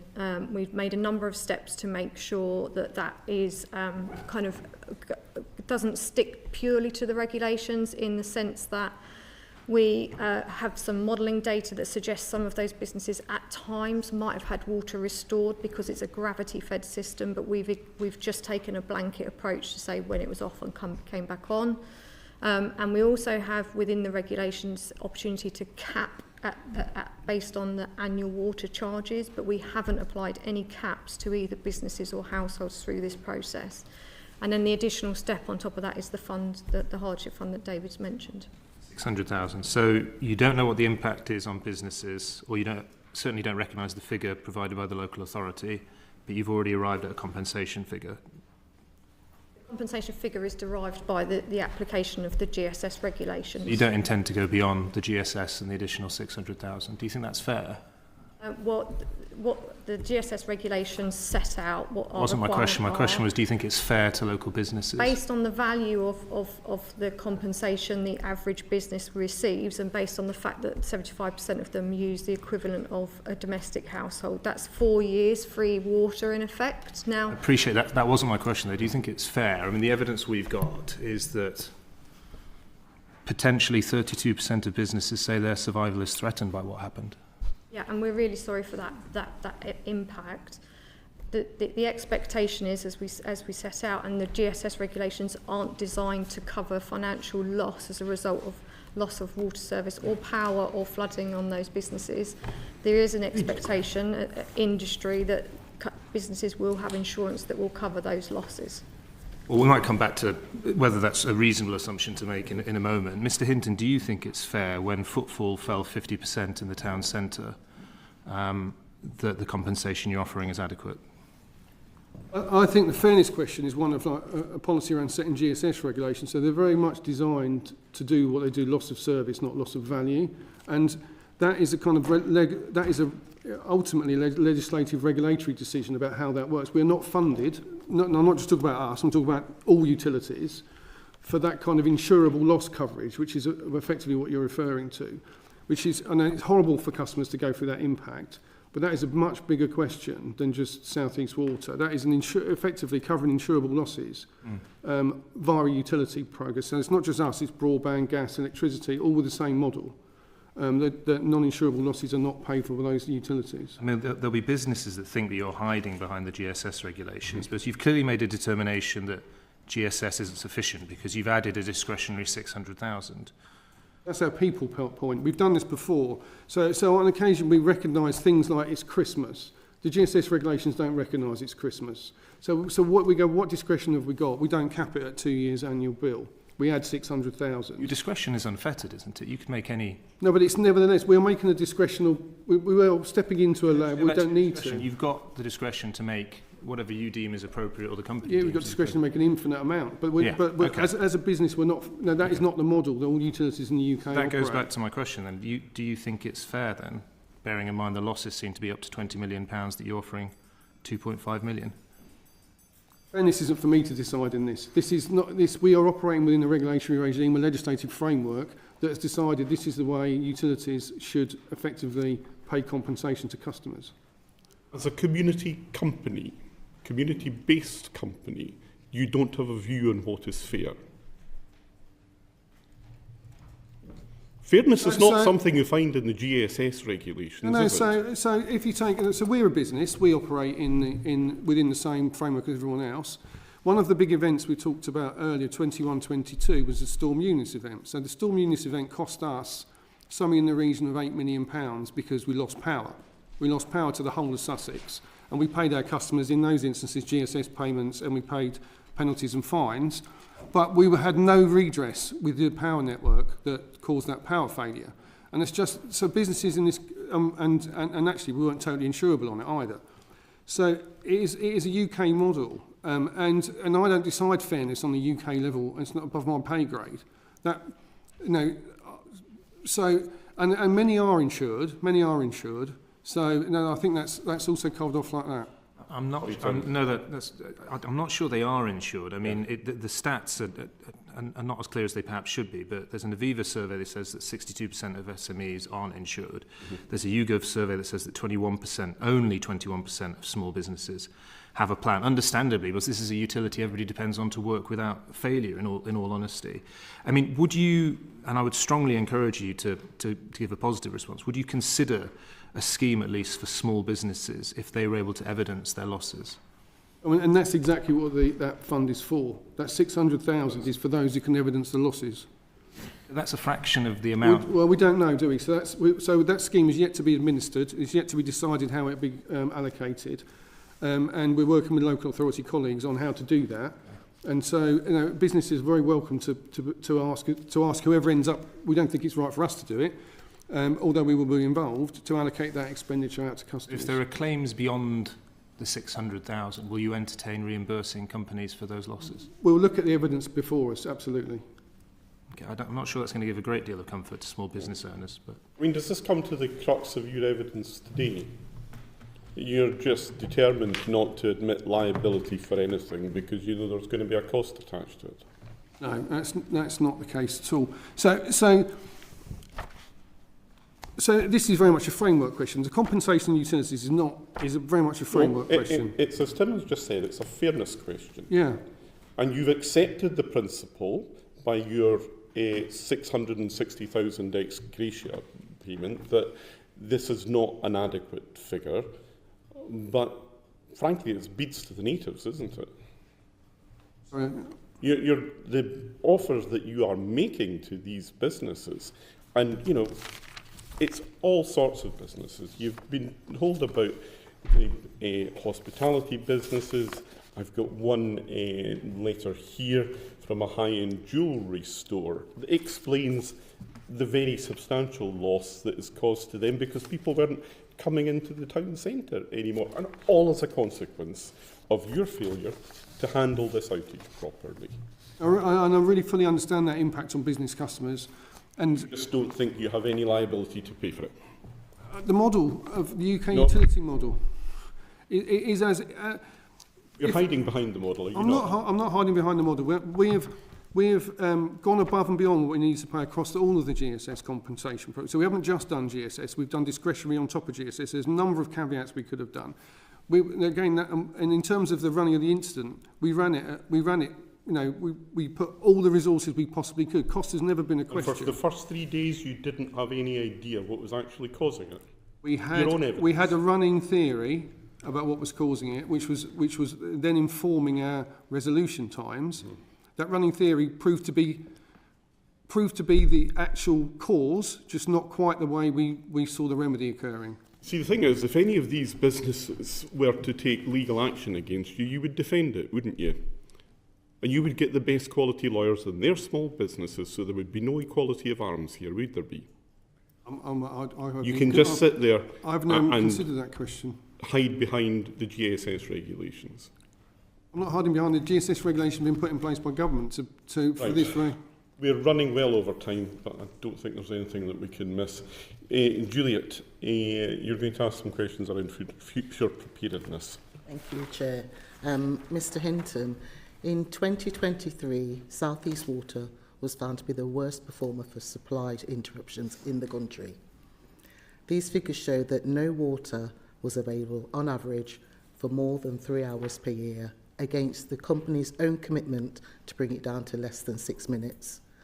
Parts of East Sussex region are still officially in drought, and it's the only water company in the country where customers are still facing a hosepipe ban. Currently, Ofwat's carrying out an enforcement investigation into South East Water's supply resilience. Taking all those things into account, can the residents of Tunbridge Wells and other South East Water areas expect further outages in the future? So there's a number of points. There's a number of points there. So if I pick up the drought question, so the drought question is my question was around, can the residents of Tunbridge Wells expect further outages? We hope not, but as I've said before, it's an infrastructure solution. So we're doing everything we can with the infrastructure we have. But the real key to supplying resilience to Tunbridge Wells, which is a single source of supply town, is the extra investment that we were needing at the Buell Water Treatment Works down the road in Kent. That is the real fundamental change that we absolutely need. In terms of drought, and that is, it's a related but not related issue, is that there's very sophisticated mechanisms in the UK for actually managing the amount of raw water we've got, and that's where drought gets decided. So how much raw water has the country got? Different drought triggers. As I go back to, there's no infrastructure standards that actually run how you run the network. How much storage should you have? How big your treatment work should be, and how much infrastructure. Given all of the outages that happened in Tunbridge Wells, what measurable actions are being taken now to prevent those reoccurrences? So the main one is the ability to use a different coagulant. Going back to that issue, that was absolutely going to effectively mean that any change in the future raw water will be able to cope with. We're adding additional treatment as well, an extra filtration step that isn't necessary, but is an extra piece of belt and braces treatment process on the end of the treatment works as well, as an extra resilience. And those two things will mean that Pembury still remains a single source of supply, and that is in itself a risk. But those two mitigants mean the likelihood of this event reoccurring will be really low. Okay.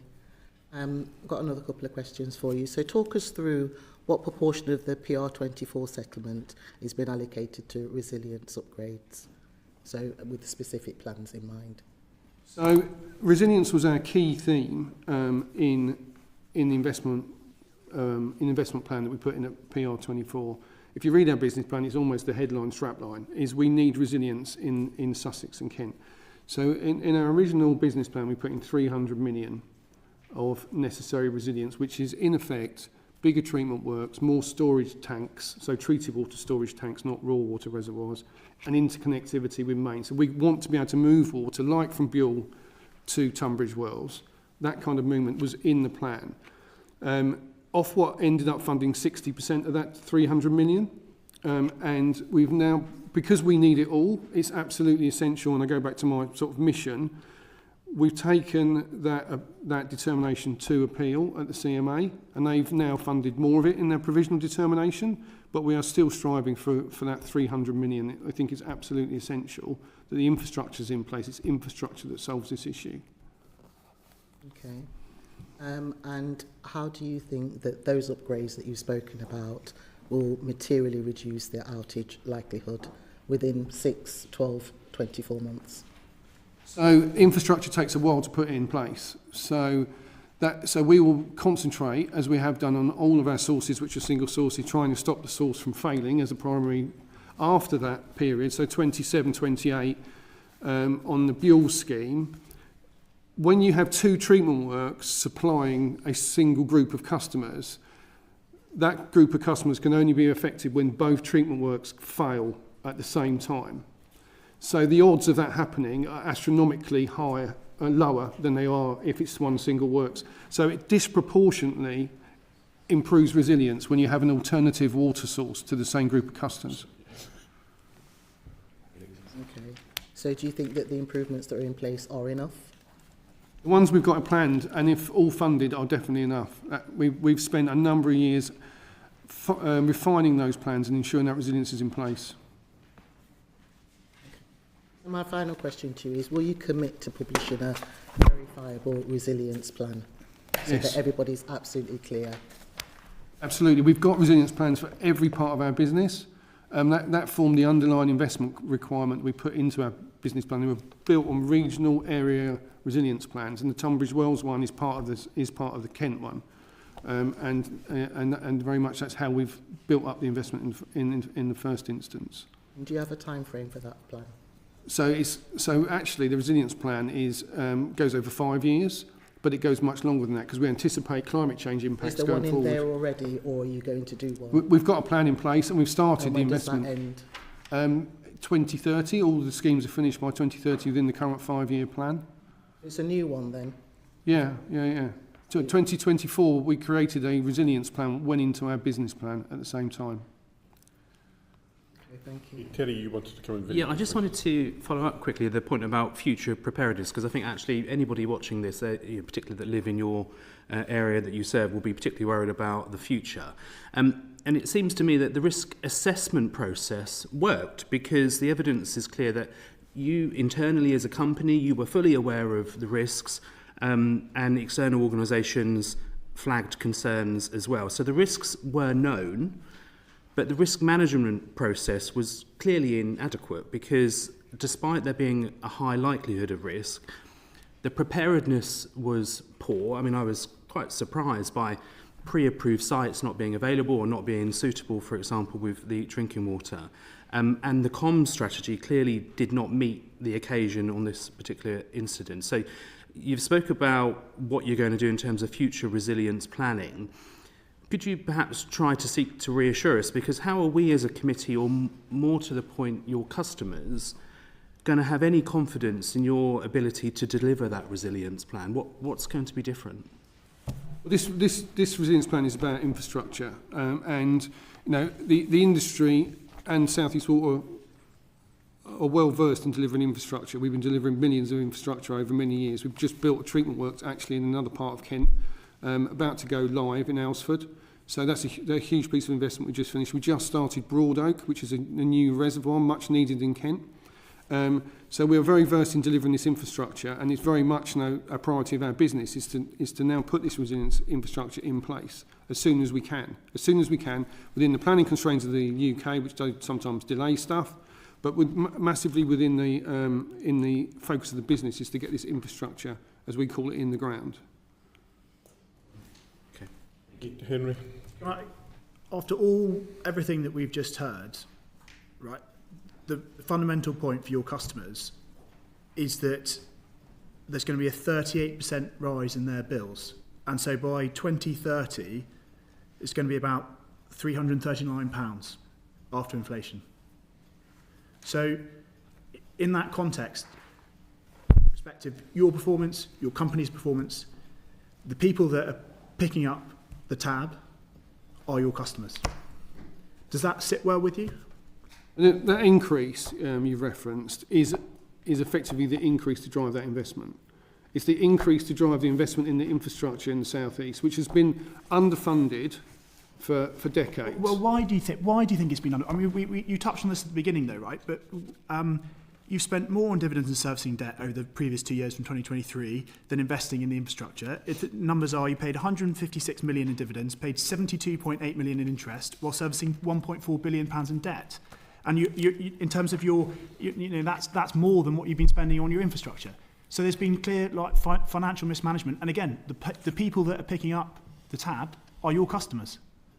The dividend point I answered earlier, it's not a dividend. The shareholder's taken no dividend for 5 years and doesn't intend to take any further dividend for the next 5 years. So zero dividend left the business to go to the ultimate shareholder?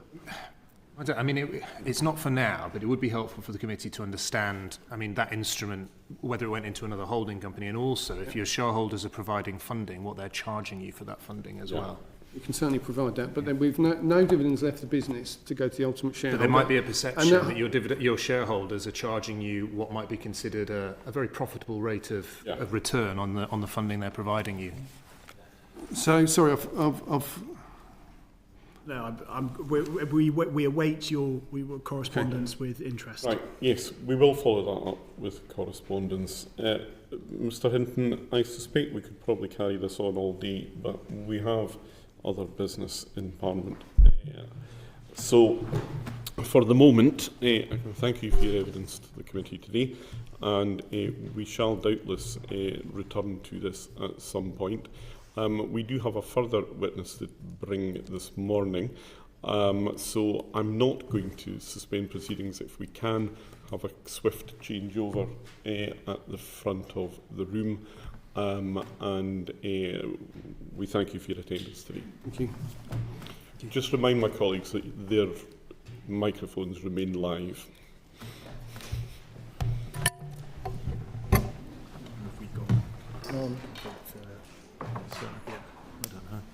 Because I said we might not finish this. Okay. We won't know. Bye.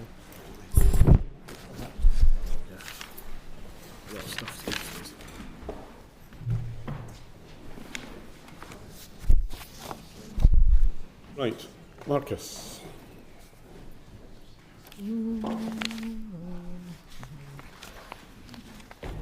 Morning. Good morning, Marcus, and apologies for the delay in getting to you. Just for the benefit of our official record and for those following our proceedings, can I invite you to give us your name and your occupation, please? Yeah, so I'm Marcus Rink. I'm the Chief Inspector of Drinking Water. I have been so since July 2015. My responsibility covers England and Wales. Right, and look, again, I repeat the apology. I'm not great at keeping to time at the best of times, but look, behind you there are people from the community that have been affected, businesses and private individuals, and quite honestly, I just don't have it within me to leave questions unasked for their benefit, given what they have been through. Before we come to the questioning of this, what did you make of that? That's a really good question. Well, just tell us. I was disappointed. Yeah. For someone who's worked for decades within the water industry and as a regulator for more than 2 decades, I was seriously disappointed, and I think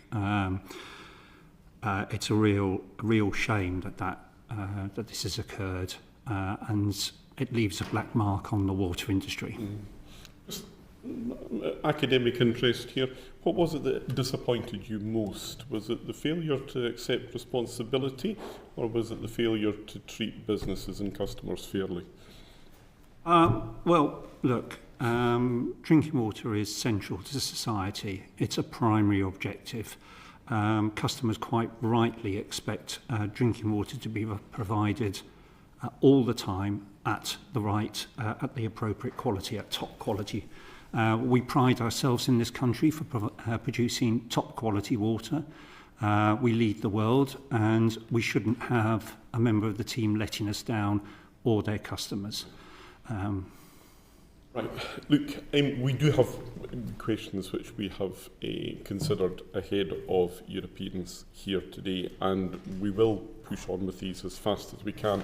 I would hope that we would conclude proceedings perhaps by past, if that's not too inconvenient for yourself. No, that's absolutely fine. Or indeed around the tables from my colleagues. Henry, can I invite you to lead off, please, in relation to reforms to the drinking water regulation?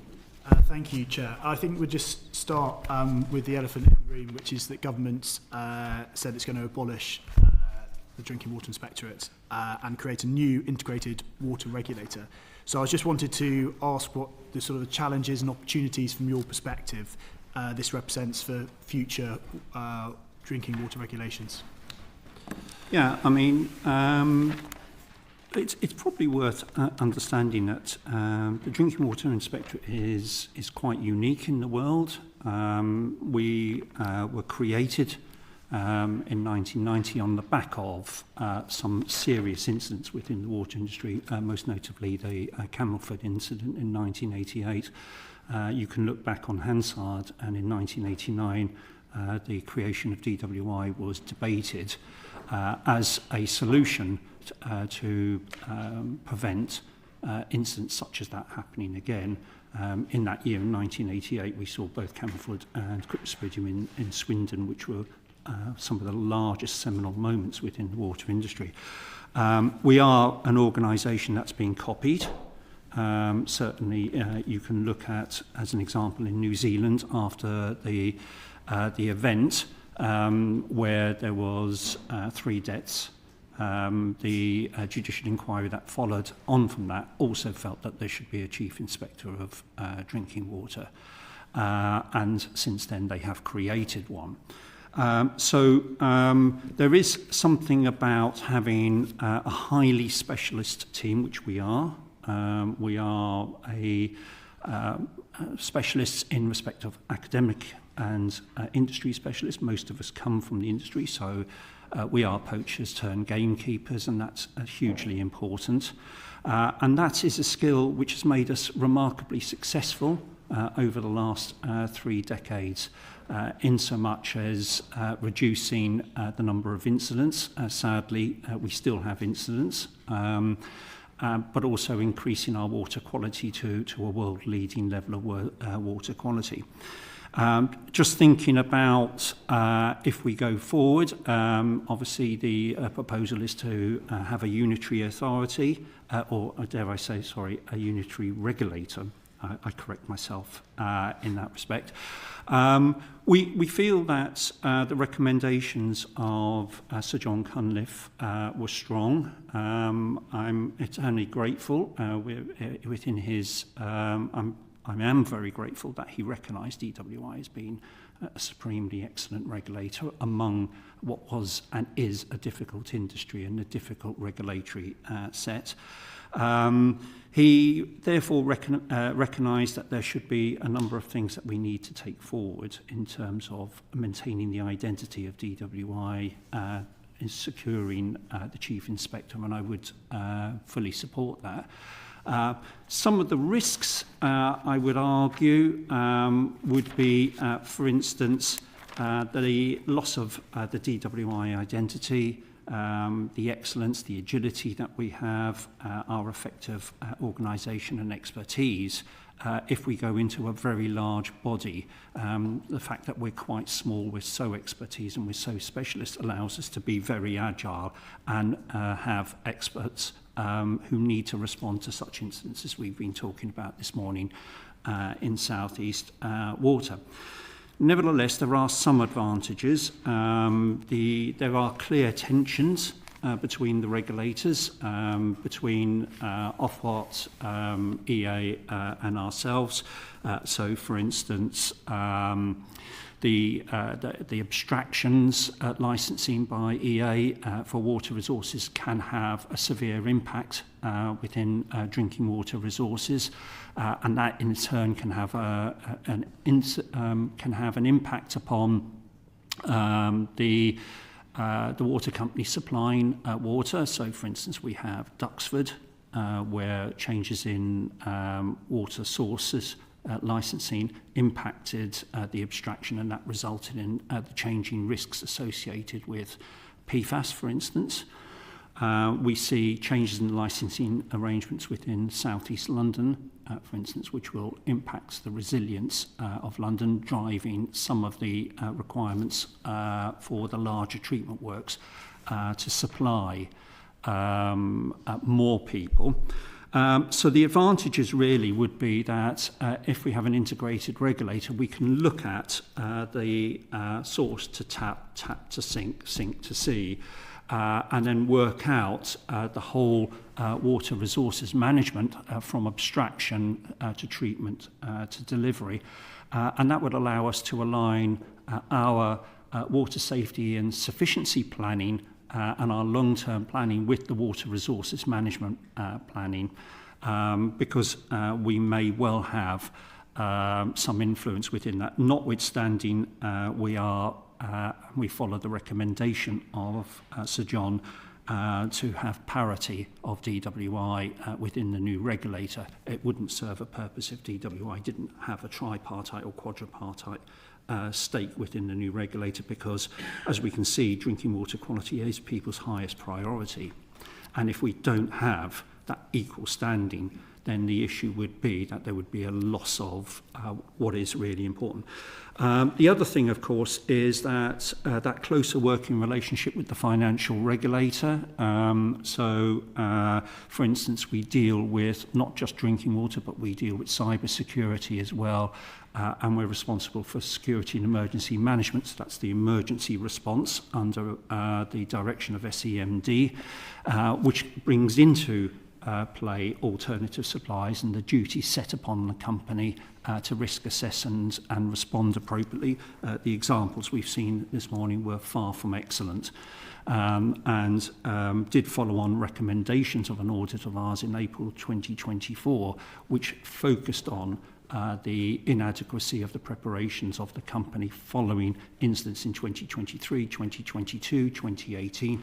And in fact, I counted 20 incidents since the beginning of 2022, which were due to loss of supply.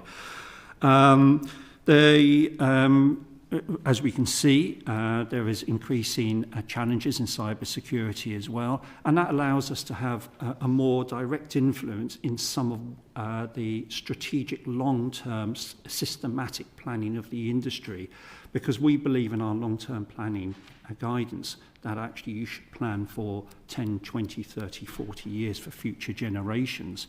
And in that respect, if we have a greater influence within the over the business planning, then we can help that through.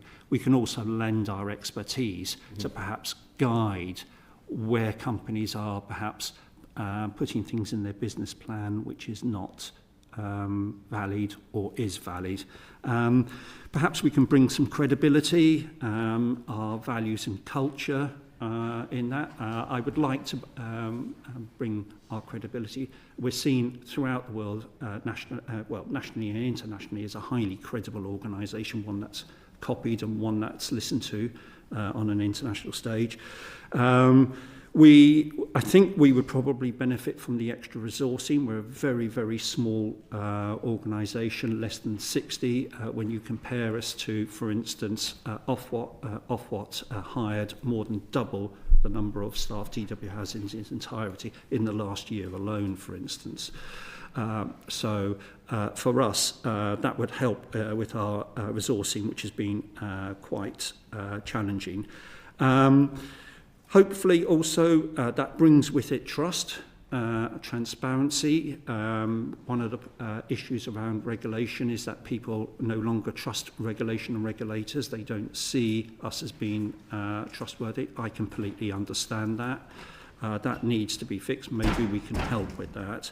And one of the things I'd like to think is that we're an evidence-based regulator, so we can bring evidence-based regulation. Now, when you look at Sir John's recommendations, he talks about supervisory control, and we work a supervisory system, so we use a system of risk assessment, water safety planning. We use risk assessment methodology, and we set the guidelines for companies to work within, which is a supervisory model. It's not a supervisor, it's about setting the model by which companies work within a constrained discretion, I think was the word Sir John used, which allows us to think about how what are those tram lines. In fact, we have a metric that uses tram lines, physically uses tram lines in recommendations, so we understand what the behaviour of the company is. And the expertise of our inspectors, I'm indebted to the highly qualified inspectors that I have, who, as a leader, I leave them to their discretion. and I wait for what they say to me and recommend. So yesterday I spent a good hour listening to what my inspectors were saying about South East Water and what their expert opinion was about that incident, and it was grim listening. The point about a leader is recognising the capability of your staff, what expertise they have, and being able to listen to what they're telling you and take that leadership role so that people feel that they have the they're both motivated, but they feel that they can make decisions on their own. And when you're dealing with highly educated, academically educated individuals, you have to allow them that space to create that motivation. Can I pick up on two things that you've just gone through? And thank you for that. It's very helpful. One point is around the drinking quality of the water in England is very high, and assuming into a new regulator, there could be a fear that focus gets lost and one that's consumed with bills and pollution. Is that something that you think about? Yes, I mean it is my greatest concern, because when you're talking about, for instance, the E, where you're talking maybe 10,000 people, where you're talking nearly 500 or 600 people from Ofwat, and when you're talking about 60 people from DWI, you could see how that would disappear within a very large regulator, and that's why we have expressed strongly when I met Sir John that there ought to be a clear understanding that DWI should have equal status. At the moment we are very much a sub-unit within DEFRA in the water and floods, and that does cause us some challenges. And what I wouldn't like to do is that if we're trying to make this work, because it is about making it work, I truly want to make this work, it's about getting it right from the outset, and that's recognising where the skills are, where the successes are, and how we can make those successes, and how we set the structure of a new regulator in a way that brings those benefits that I've talked about forward. And the point about transparency as well, which is interesting, I heard you say in your opening remarks. Are you concerned that actually there could be reduced transparency because it all gets done in-house rather than having that sort of more public, potentially discussion between regulators? Yeah, yes and no. I mean, certainly the way that we work as DWI is we publish all our data, water quality data. We publish a report annually. The Chief Inspector is answerable to the Secretary of State in this respect. And we're subject as a government department to freedom of information. So we will provide all the information that we are able to provide, notwithstanding there are certain limitations in that. For instance, if we're dealing with cyber security, we can't obviously deal with that. If we're dealing with a prosecution, obviously we need to follow the rule of law, and we can't talk about that. But I think bringing transparency is about the values of leadership. And you have to be, as a leader, accountable to those as a regulator. And we talked this morning, you asked the question to the Chief Executive, are you accountable? Look, if you're a chief anything, you are accountable. And I'm glad to be here to answer the questions that you ask.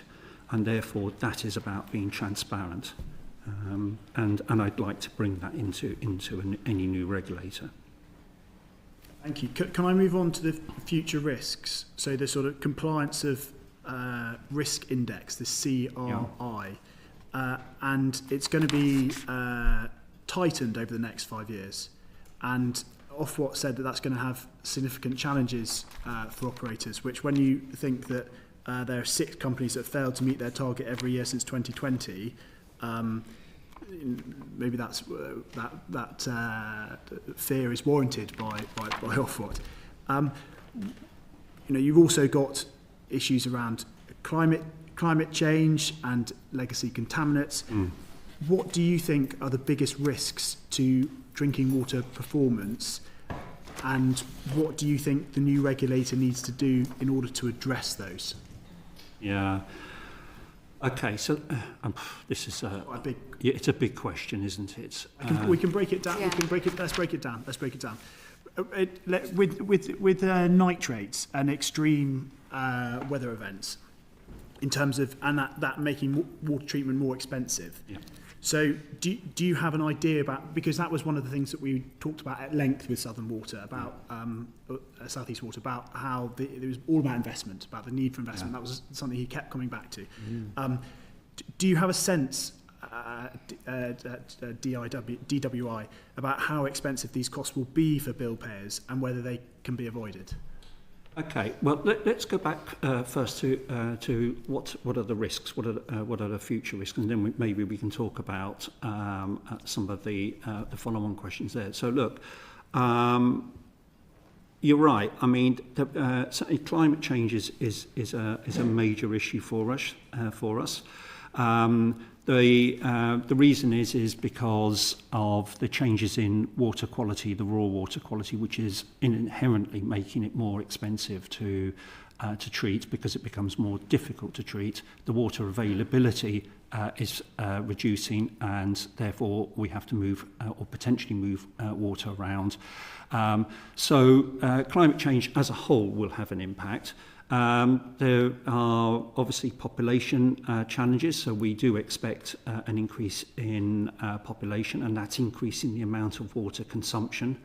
And from a water quality point of view, we're starting to, but we have a real clear understanding of new challenges such as perfluorinated chemical substances, which themselves are required to be treated. Now, it's inevitable that as we go through the business planning that there will be a need for companies to start thinking about how they deal with those things through the long-term planning. Inevitably, you would expect there to be a cost associated with that. Now, what I think you would need to do is, rather than try to do everything all at once, all at the same time, so trying to deal with population expansion, climate change, that you do that in a systematic, strategic way over a period of years, so that you have a smooth rise in bills over a period of time, rather than these big, chunky changes in water bills. So do I expect there will be some rises as a result? I would say inevitably, but I think it should be done as a strategic way over maybe 10 or 20 years rather than doing it so quickly. And what about the risk in respect of the need for speed? So, I mean, if we think about lead pipes, for example, I mean, there was reports that 3 million lead pipes still exist in water companies, and only 4% have been estimated and been replaced in the past year. So that's a sort of health risk to the wider population. You know, if you look at a 10, 15, 20-year infrastructure, that maybe the population don't have time for that. Time or money. Look, there is a solution for lead. I think 3 or 4 million lead pipes is probably an underestimate in terms of the number of homes. But actually, I think if you look at the housing legislation, what you could do is you could change the housing legislation that on the sale of a house, that if a surveyor would be required to inspect and identify if the house had lead, and if that was the case, then there could be a duty put on the purchaser of the house that was buying it, or the buyer of the house, and that could be put on the mortgage, much the same way as you have a survey and you need to change windows and so on. If the survey identified a lead pipe, then you could put that on the future mortgage. Now, if you did that with the turnover of housing stock over 20, 30, 40 years, you would actually solve the lead problem. It would cost nothing to the administration, it would cost nothing to the water companies, it would only cost the value of that lead pipe to the individuals who were buying the house. That's an easily doable solution. Now, if we had thought about that solution in 1970 when lead was banned, we would have solved the problem by now. Instead, we're 55 years down the line still talking about lead. So I would encourage you to change the housing legislation and say on changeover of ownership. Now, additionally, if you're thinking about landlords who rent properties, they have a duty, don't they, to their tenants. So why wouldn't you turn around to those landlords and say, actually, you have a duty to change those lead pipes for your tenants? And if you do that, actually you would solve the tenanted property as well. Now, again, that's not costing the administration, nor it's costing the water companies, nor the general public any money to change that lead. So that's entirely possible. Now, going back to the PFAS issue, okay, the water companies aren't the cause of the PFAS issue. It's the industry, or industry who are producing PFAS and who have now polluted the environment. I, as the Drinking Water Inspectorate, from 2005, have had to put a strategy in place to deal with that PFAS. Now, we've done that successfully over the last 2 decades by being able to put in the requirement within companies' business plans to systematically reduce that PFAS. We're one of the leading countries when it comes to making sure PFAS is not in our drinking water, or not at a level that UK HSA considers at a level which you should be concerned about. Now, what we ought to be doing is considering about how we deal with that in the environment and who's polluting the environment. So we ought to be chasing the polluters there. And as a regulator, that's part of a regulator's job. Now, it's not my job at the moment, or may not be the job in the future, who knows. But my job has been to make sure that the drinking water is secure from PFAS, and I've done that. Do you think there should be bans, stricter standards? I do, actually. I think, it's an incredibly useful chemical, but I think there ought to be I think there ought to be a consideration what you're using it for. We don't necessarily need to be using it on cardboard food containers or in cosmetics or on materials like flooring or car seats or things like that. So it's everywhere. Okay. Of course, you need this useful chemical in medical devices and so on, and one wouldn't turn around. But what you need to do is have a restriction on that. The issue for a regulator here is that you have to be quite careful about what you're restricting. So, for instance, we've restricted PFOS and PFOA. We know PFOA is a dangerous chemical. It's a Category 1 carcinogen by the WHO. The issue is that the chemical companies are also quite clever. And what they then do is, if you ban a particular PFAS, they split it down. So you then end up with a new species. So you have to be holistic and you have to be strategic about how you do it. So when I look at the water supply, for instance, when I was looking at the water supply, we were seeing PFOS and PFOA. Now we're starting to see the emergence of PFHXA, which is a newer generation of PFAS, and that is because of chemical engineering, and that creates even more challenges. So, like, for instance, if you had PFOS, you can remove that largely by a GAC. The smaller chains become much more difficult to remove, and that becomes much more expensive. So we need a much better holistic strategy about how we go around that. Can I just, I'm conscious of time, but in terms of the raw, untreated water, and there being no, you talked about the regulator, and there's no regulations on the safety of pre-treatment water. Is that something that's on your... It's been on our radar for some time. Yeah. So what we do is we look upstream. Okay, so we may be the Drinking Water Inspectorate, but what we do is we look up at the catchment and we have put into place catchment management requirements and notices for water companies. And we collect the raw water data at the point of abstraction. And we look at that, and that forms our risk understanding of what companies are having to treat. So it's an upstream methodology. Now, part of, I suppose, becoming an integrated regulator would help better with sharing that information. But we do look upstream. So there's no regulation, but we do expect companies to do it under the water safety planning, and they provide us with the data, and we have all of that raw data, together with 1.7 million lines of risk data. which we analyse because we work in a proactive methodology to identify risks before they happen. Not all risks, you can't remove all risks. That goes back to your question around CRI. CRI is a risk index. Yeah. You can't remove all risk. You get in your car, you drive, 100 miles, you have a risk. There's actually an odds on that you will have some kind of an accident, 1 in 37 times, I believe. Don't quote me on that figure. I think I saw it from a bookie somewhere. But the reality is that you've got to understand that there's always a residual risk. The objective for us is to try and mitigate down that risks. No. I'm just trying to make a bit of progress. I've just got 2 more questions for you. But what you've been saying has been gold dust, so I haven't wanted to. But I'm conscious I've taken half an hour, and the chair is probably giving me eyes, but I'm not trying to avoid looking at him. I'm enjoying this.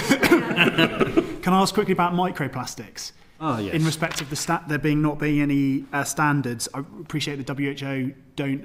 There's no recommendation for them. But what was, in terms of your organisation, your perspective on that? Quickly. Great question. Okay, so we carry out lots and lots of research. We've done research on PFAS, we've done research on microplastics, etc. Okay, I'd love to turn around and say I want standards, and I have been driving for an update in the drinking water regulations for some time now. In terms of microplastics, the research that we have identifies that microplastics in raw water, much of it coming off the roads, etc., is well removed by water treatment process. Because if you think about it, water treatment processes are intended to remove particulate matter, okay? Because that's what they're designed to do. So, in fact, we find that a typical water treatment works of filtration, clarification filtration will remove about 99.99% of microplastics. So when water leaves the works, it's actually the number of microplastics is remarkably low. It picks up microplastics in plastic pipes, people's domestic plumbing and so on. But the reality is what risk does that pose? Okay, so one is we know that microplastics is reduced well down in water treatment works. There's no evidence that we can see at the moment, or certainly the WHO indicates, that those microplastics have an impact upon health. Now, we have to be health-based. Now, on one hand, we're precautionary. On another hand, we're health-based. And on a third hand, we're risk-driven. Now, if the evidence indicates that the risk is low, both from a process point of view and from a drinking point of view, then actually you would have to start thinking about the merit of putting an additional requirement for testing. Now, that doesn't mean you shouldn't test for it. In fact, you might argue that it would be a good thing that there should be some operational testing going on so that we start to understand that. And that was the methodology we started thinking about way back in 2015 when we were thinking about PFAS, because we said we don't know what the question is, first of all, and we don't know how to measure that. We don't know how to measure, for instance, PFAS properly. So we started out by saying, how do we measure it? We commissioned research for it. We then said, now we need to know what the problem is. So we asked companies to do that for us. We collected 1.5 million data points on PFAS over the last 2-3 years. So we have a really good understanding. Now, it might well be that we should turn around and say, well, we need to do a bit more research on this, but we need to prioritise what we see as urgent. And so PFAS took a higher level of urgency for us to understand what the problem was, and if there was a problem, and to put that into business plans, whereas the research wasn't indicating the same level of risk associated with microplastics. That's very helpful. And finally, Chair, can I just quickly, sort of taking a step back from everything, the IWC, the Independent Water Commission, do you think that that work has stalled progress in respect of other changes that could have been made for drinking water, particularly legislative changes? I mean, that's another great question. Look, it's all about priorities, isn't it? If I had my wish list and my magic wand, I would just say we need an update of our drinking water quality regulations. I would argue that we need to put regulations in for sufficiency. I would argue that we need to have grey water regulations for safe delivery of grey water within domestic and industrial premises. And I would argue that we should have that. And these are all things that I have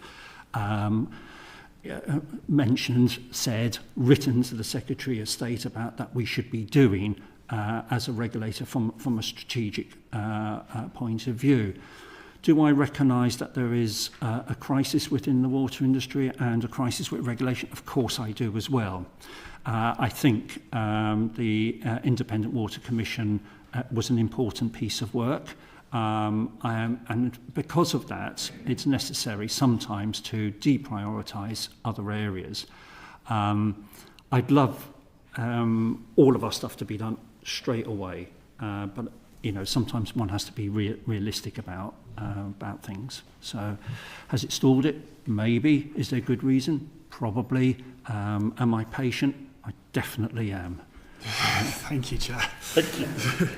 You wanted to, and then I'll Very quickly, Henry's covered pretty much what you've covered, pretty much all of it. There was just one small thing about the weaknesses in the supply chain. I was reading about the availability of sodium hypochlorite to disinfect drinking water. Do you see the supply chain or the availability of these things in the supply chain as a weakness? Do you think that needs to be strengthened? Is it? Do you think that's a weakness? Do you think that we're reliant apparently on only one source? Yeah, is that a problem? Yeah, I mean, look, that's a reality of manufacturing in that something like sodium hypochlorite all goes to one point. That creates a weakness. I think as an administration, there is a real responsibility in protecting what is really important and what the public really values. So from my point of view, if you look at the amount of, for instance, sodium hypochlorite, chlorine, all comes from the same source, that the industry use, it's a tiny fraction, it's like 1% of the total chlorine. Dioxide, which is used in a tiny fraction, okay? So what I would suggest that should be done is that there should be clear expectations and legislation around the protection of that supply for the critical service. So whilst I accept your question, which is it critical and is there a risk there? The answer is yes and yes. What do we do about it? Well, actually, we say we need to ring fence that supply. That could be considered almost a national security issue then, if it affects our I would drinking argue water. that it should be the highest priority. Now, because the industry doesn't have the purchasing power, when we've dealt with some of the chemical incidents, whether that is chlorine or whether it is, for instance, coagulants, and there have been a few instances in coagulants over the years, and here I mean the supply chain, not the situation with South East Water. That was something completely different. Then what I would argue is that there needs to be ring fencing around these critical supplies for critical infrastructure for what is important to the public. Thank you. Okay, my revised timescale is now shot dead in the water as well, but we'll carry on if it's okay with yourself. Terry, you're going to take us back to some of the areas that we've dealt with already this morning. Yeah, sure. Thank you, Chair. I'm conscious of time, but I did want to go back to what I'm sure is on many people's minds this morning, that the point about water emergencies. And sort of, I'm going to dwell on this morning's session for the rest of the day, I think, to be honest with you. Why not? But I think it's fair to say that there are a number of companies that are struggling to prevent supply interruptions and probably struggling to respond quickly to outages. And I think in the role that you do, and you've been doing the role for a while, I'd imagine you have, excellent oversight of the industry as a whole. How well do you think the sector prepares for emergencies? How concerned should we be? Look, I think it differs from company to company. On the whole, I think the water industry does quite well. It's inevitable that there will be events, and there will be emergencies. I think the most notable event that I can recall was in 2007 in Mide when the water treatment was flooded. That was no fault of the water company there, and that took the entire supply of the UK bottled water in 5 days. Okay, so the magnitude of the supply of water, if you compare the sales of bottled water in the UK amount to about, I believe, 6.5 billion litres per year. It's a half a day supply for drinking water. Okay, so the importance of getting it right and being prepared is something that is high on our agenda. And we're responsible for the Security and Emergency Management Measures Direction. That covers both physical security, but it also covers the response to the incidents like we saw this morning, and where alternative supplies are required. So, for instance, we see some companies who are now responding to that by buying quite substantial fleets of tankers, water quality tankers. So we think that the industry is better prepared now than it ever has been. Is there a likelihood that something will happen? Well, of course, things do happen. Will people be out of supply in the future? I would hope not. The realist in me feels there will be. Do I think that all companies are ready for it? No, I don't. Do I think some companies are? Yes, I do. Okay. So, thinking about those companies that are not ready for it, and I'm pleased to hear there are good practice examples as well. How have you and your organisation worked with those companies that are perhaps not prepared to give advice and support them to plan for those worst case scenarios? What role is it for you to try to get them where we want to be? Yeah, so we use a risk-based methodology. We use that throughout, whether we're using it cyber security, physical security, emergency supplies, water quality and so on. So our expectation is for companies to carry out a risk assessment. So they carry out a standard RAG assessment, and that covers preparedness, volume of supplies, planning, which should have been part of it, planning for those supplies, exercising those supplies, etc. And they provide that risk assessment to us. What we then do is that we go through a step of verification. Now, my team who deal with SEMD will go out and they will audit the company. So, for instance, South East Water, we audited them in 2024, gave them 5 recommendations in alternative supply on the back of 2022, 2023, 2018 and the 20 other incidents that were associated with it. If where they're not complying, we then have powers under Section 18 of the Water Industry Act. So we put in place enforcement orders, and our expectation is the companies will meet those requirements of the enforcement orders. That doesn't always happen. What we would like to do is we would like to make those sanctions a little stronger around that Section 18. So, for instance, if a company doesn't meet the requirements of a final enforcement order, that requires us to go to court to show that they haven't met that requirement. Now, unfortunately, the court process is quite slow. In some respects, we have a case, for instance, that's 6 years old. So what we would like to try and do is put in civil sanctions associated with those to encourage those companies that are slightly behind the curve, and there are a few, to be up with the leaders in the industry. So it's a combination of what we do, how we verify it, but also there are potential for the future in making those encouragements a little bit more tangible. Okay, and so you touched upon South East and the Tunbridge Wells incident. I read your 2024 risk notice. There clearly were warnings, as I mentioned in my comments earlier. But what I wasn't clear as to what extent that was followed through. If presumably they weren't all implemented.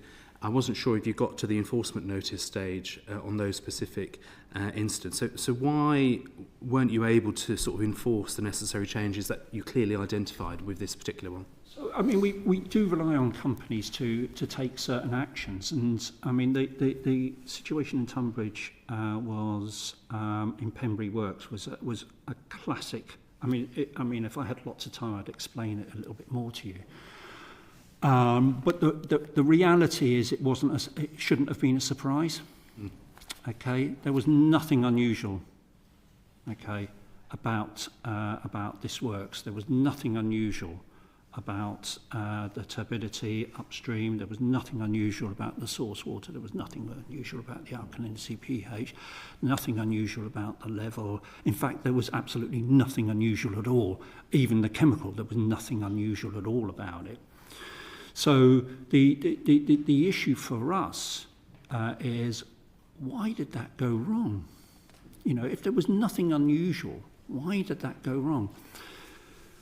Well, when you think about it and you start to look at it, now remember, my scientists have looked at 1.2 million pieces of systems control data, 50,000 samples, and 1 year's worth of records. We've gone back 2 years in terms of records. In the notice, we asked for the company to carry out jar tests. Now, jar test is a bench type test which says what you do is you test the efficacy of the coagulation to see whether it's worked. And the reason is because you need to optimize that coagulation. Okay, it's really important that you optimize it, because if you have levels of alkalinity and pH, sometimes the coagulant doesn't operate unless you optimize it. Now, part of understanding what that optimization is about doing those jar tests. Now, part of the notice said the company should do those jar tests. The company did 2 jar tests in the last 12 months, the last one in July. Can I just be clear about this? Mr. Hinton's evidence was that this was something extraordinary and unforeseeable. Just for the benefit of Hansard, you're shaking your head. Look, I need to be absolutely clear about this. I've had 2 scientists, and we are talking highly qualified scientists, postdoctoral scientists and a process scientist working on this. I spoke with them. We've identified that Pembury Works have been operating suboptimally for weeks and months prior to the event. Okay. There is clear evidence of poor filter performance, inadequate coagulation management, reduced backwash capacity, and reliance on manual interventions, and a lack of online performance visibility to enable a critical assessment and response. They were flying blind. There was no electronic collection of data on coagulation. It was fixed manual dosing, which meant that if the flow of water changed, the dosing remained the same, the concentration changed. Okay, the DAF filters weren't washed adequately.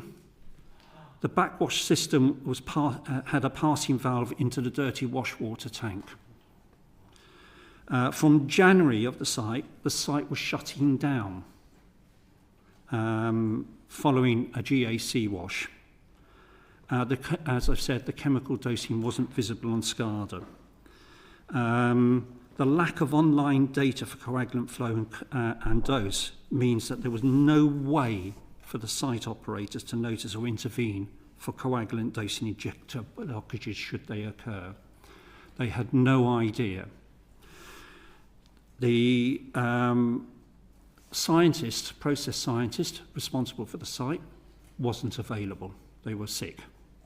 So there was a stand-in scientist who was working there. The filter performance drops away on DAF filters at various dates. The start of the incident, in the opinion of my inspectors, was the 9th of November. 9th of November? 9th of November. I'll repeat Almost that. 3 weeks. Yeah. Before the actual... There was a noticeable and cumulative deterioration of all vessels, from the 19th of November through into the start of the event, and this is seen with increasing turbidity. So picture this. What was happening was the coagulant was suboptimal. So it wasn't creating coagulation. The aluminium was going into solution, and that was then hitting onto the filters. The filters were then working suboptimally, and then they were passing through the aluminium to the GAC. The GAC was catching that aluminium. When the company came to backwash the GAC, that's where the puff of turbidity was coming from, on the backwash of the GACs. The GACs were becoming unmanageable. The consequent result of that was that the wash water tank was filling up, and the washes were getting shorter and they were becoming less effective. So the turbidity in the filters was going up. Until there was a point of crisis. And that point of crisis, now, there was a blocked coagulant line on the 26th of November. We can't tell because there's no online data of whether that coagulant dose or the absence of that coagulant dose interfered or accelerated the circumstance. Nevertheless, the works collapsed. The circumstance was that the treated water reservoir was going down over that period of time until the point at which there was a loss of supply. Now, when that happened, the company were trying to restart the works, but they couldn't do that, and you heard about trying to get a new coagulant. The opinion of my inspectors is that had they done the appropriate jar testing, and had they been had the appropriate data, the coagulant chemical, the original coagulant chemical, would have worked. Okay. Now, they have replaced that with a newer coagulant, which is more effective and more efficient, and therefore you would expect that to be to deal with the issue. We asked for the company, we enforced against the notice for the company to put a microfiltration unit after the GAC. That was to stop any residual aluminium bleeding into the clean water tank. Okay, the company have not fitted that to date. We have subsequently put in place an enforcement order for that. We have no further sanction to deal with this. The regulations don't provide us with the adequate facility to do that. The company have used a very rarely used clause within the regulation to allow a boil water notice to happen, which means that the requirements of the regulations fall away because they notify the consumers what they must do to protect themselves, and so do the requirements of SAMD fall away. As a regulator, therefore, we have little path or little options to find that the company has been in breach of the regulations. And that's why I'm speaking more openly to you today, because we don't feel that we have a potential pathway under the current legislation which allows us to sanction the company under sufficiency, because the regulations do not have a sufficiency clause in it. In fact, the company said themselves to my inspectors, when we asked for the water sufficiency planning, that we didn't have the legislative power for it, and initially refused to give us the sufficiency planning for that. They have provided it since. Okay, we have put into place a set of guidance around water sufficiency planning, which we're expecting the water companies to adopt over the next year or 2 years to set those standards more clearly, based upon our risk assessment methodology that we have in place. This event exemplifies the reason of what went wrong and why it went wrong, and the culpability associated with that event, and the reasons underneath why that event happened. As I say, I'm more open than I might otherwise have been when we're looking at an event, and I'm very thankful to my team for the hours and hours they spent on site interviewing the process staff there, looking at 1.2 million pieces of data and 50,000 sample results, and the value of DWI as the last line of defence is exemplified in this one event where the public feel that there has to be accountability for where things go wrong. Have I expanded too much? No, you have. I'm question? very grateful for your candid response, and actually I think it's incredibly useful, and I'm sorry that the warnings weren't listened to and acted upon. I sense, I'm keen to get your view on this, are you concerned about the likelihood of the incident being repeated? Yes. How likely and how soon? Difficult to say. My team are still working on this. The issue is that that particular site has filters which are 30 years old and undersized. The GAC in the company's own report is undersized. It doesn't have an effective contact bed volume. The site or viewpoint, the ability to oversee that site is lacking, so there's no systems control telemetry associated with the coagulation. It's a manual stroke device. And the site is only manned Monday to Friday during the day. So this site could go wrong overnight, and there's nobody there, and there's no control room which can see that. We recommended in previous audits that the company should have control of it.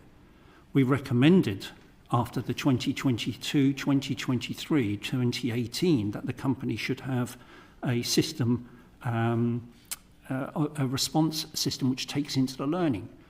We couldn't find any evidence in our audit of April 2024, our SEMD audit, that learning had been found. We were concerned about it, and we put that in the report. We created 5 recommendations.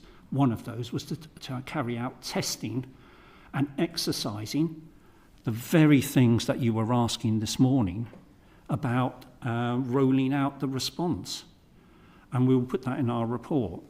It won't be pretty reading. That doesn't mean, for instance, all the industry is like that. It doesn't mean that we don't have a fantastic water industry. We do. We have a lot of people who are working very hard to make it right and to provide good quality drinking water, and we're world leading. Let's keep it that way. Let's not let one of the team let us down when we have some fantastic water companies who do their job. Okay. And the last point, Chair, I just wanted to make was around that response aspect to the incident, because prior to this role I was a county councillor, and I sat on the audit committee and we assessed risk, and the probability of risk in this circumstance was incredibly high, which is why I was so surprised of the lack of preparedness to it actually happening.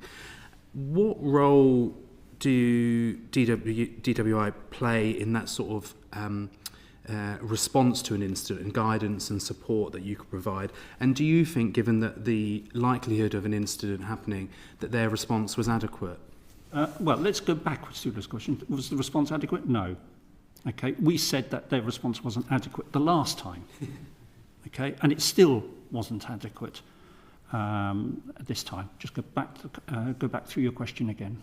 What role around sort of preventative advice and how you can advise the industry on actually preparing for when these incidents do happen?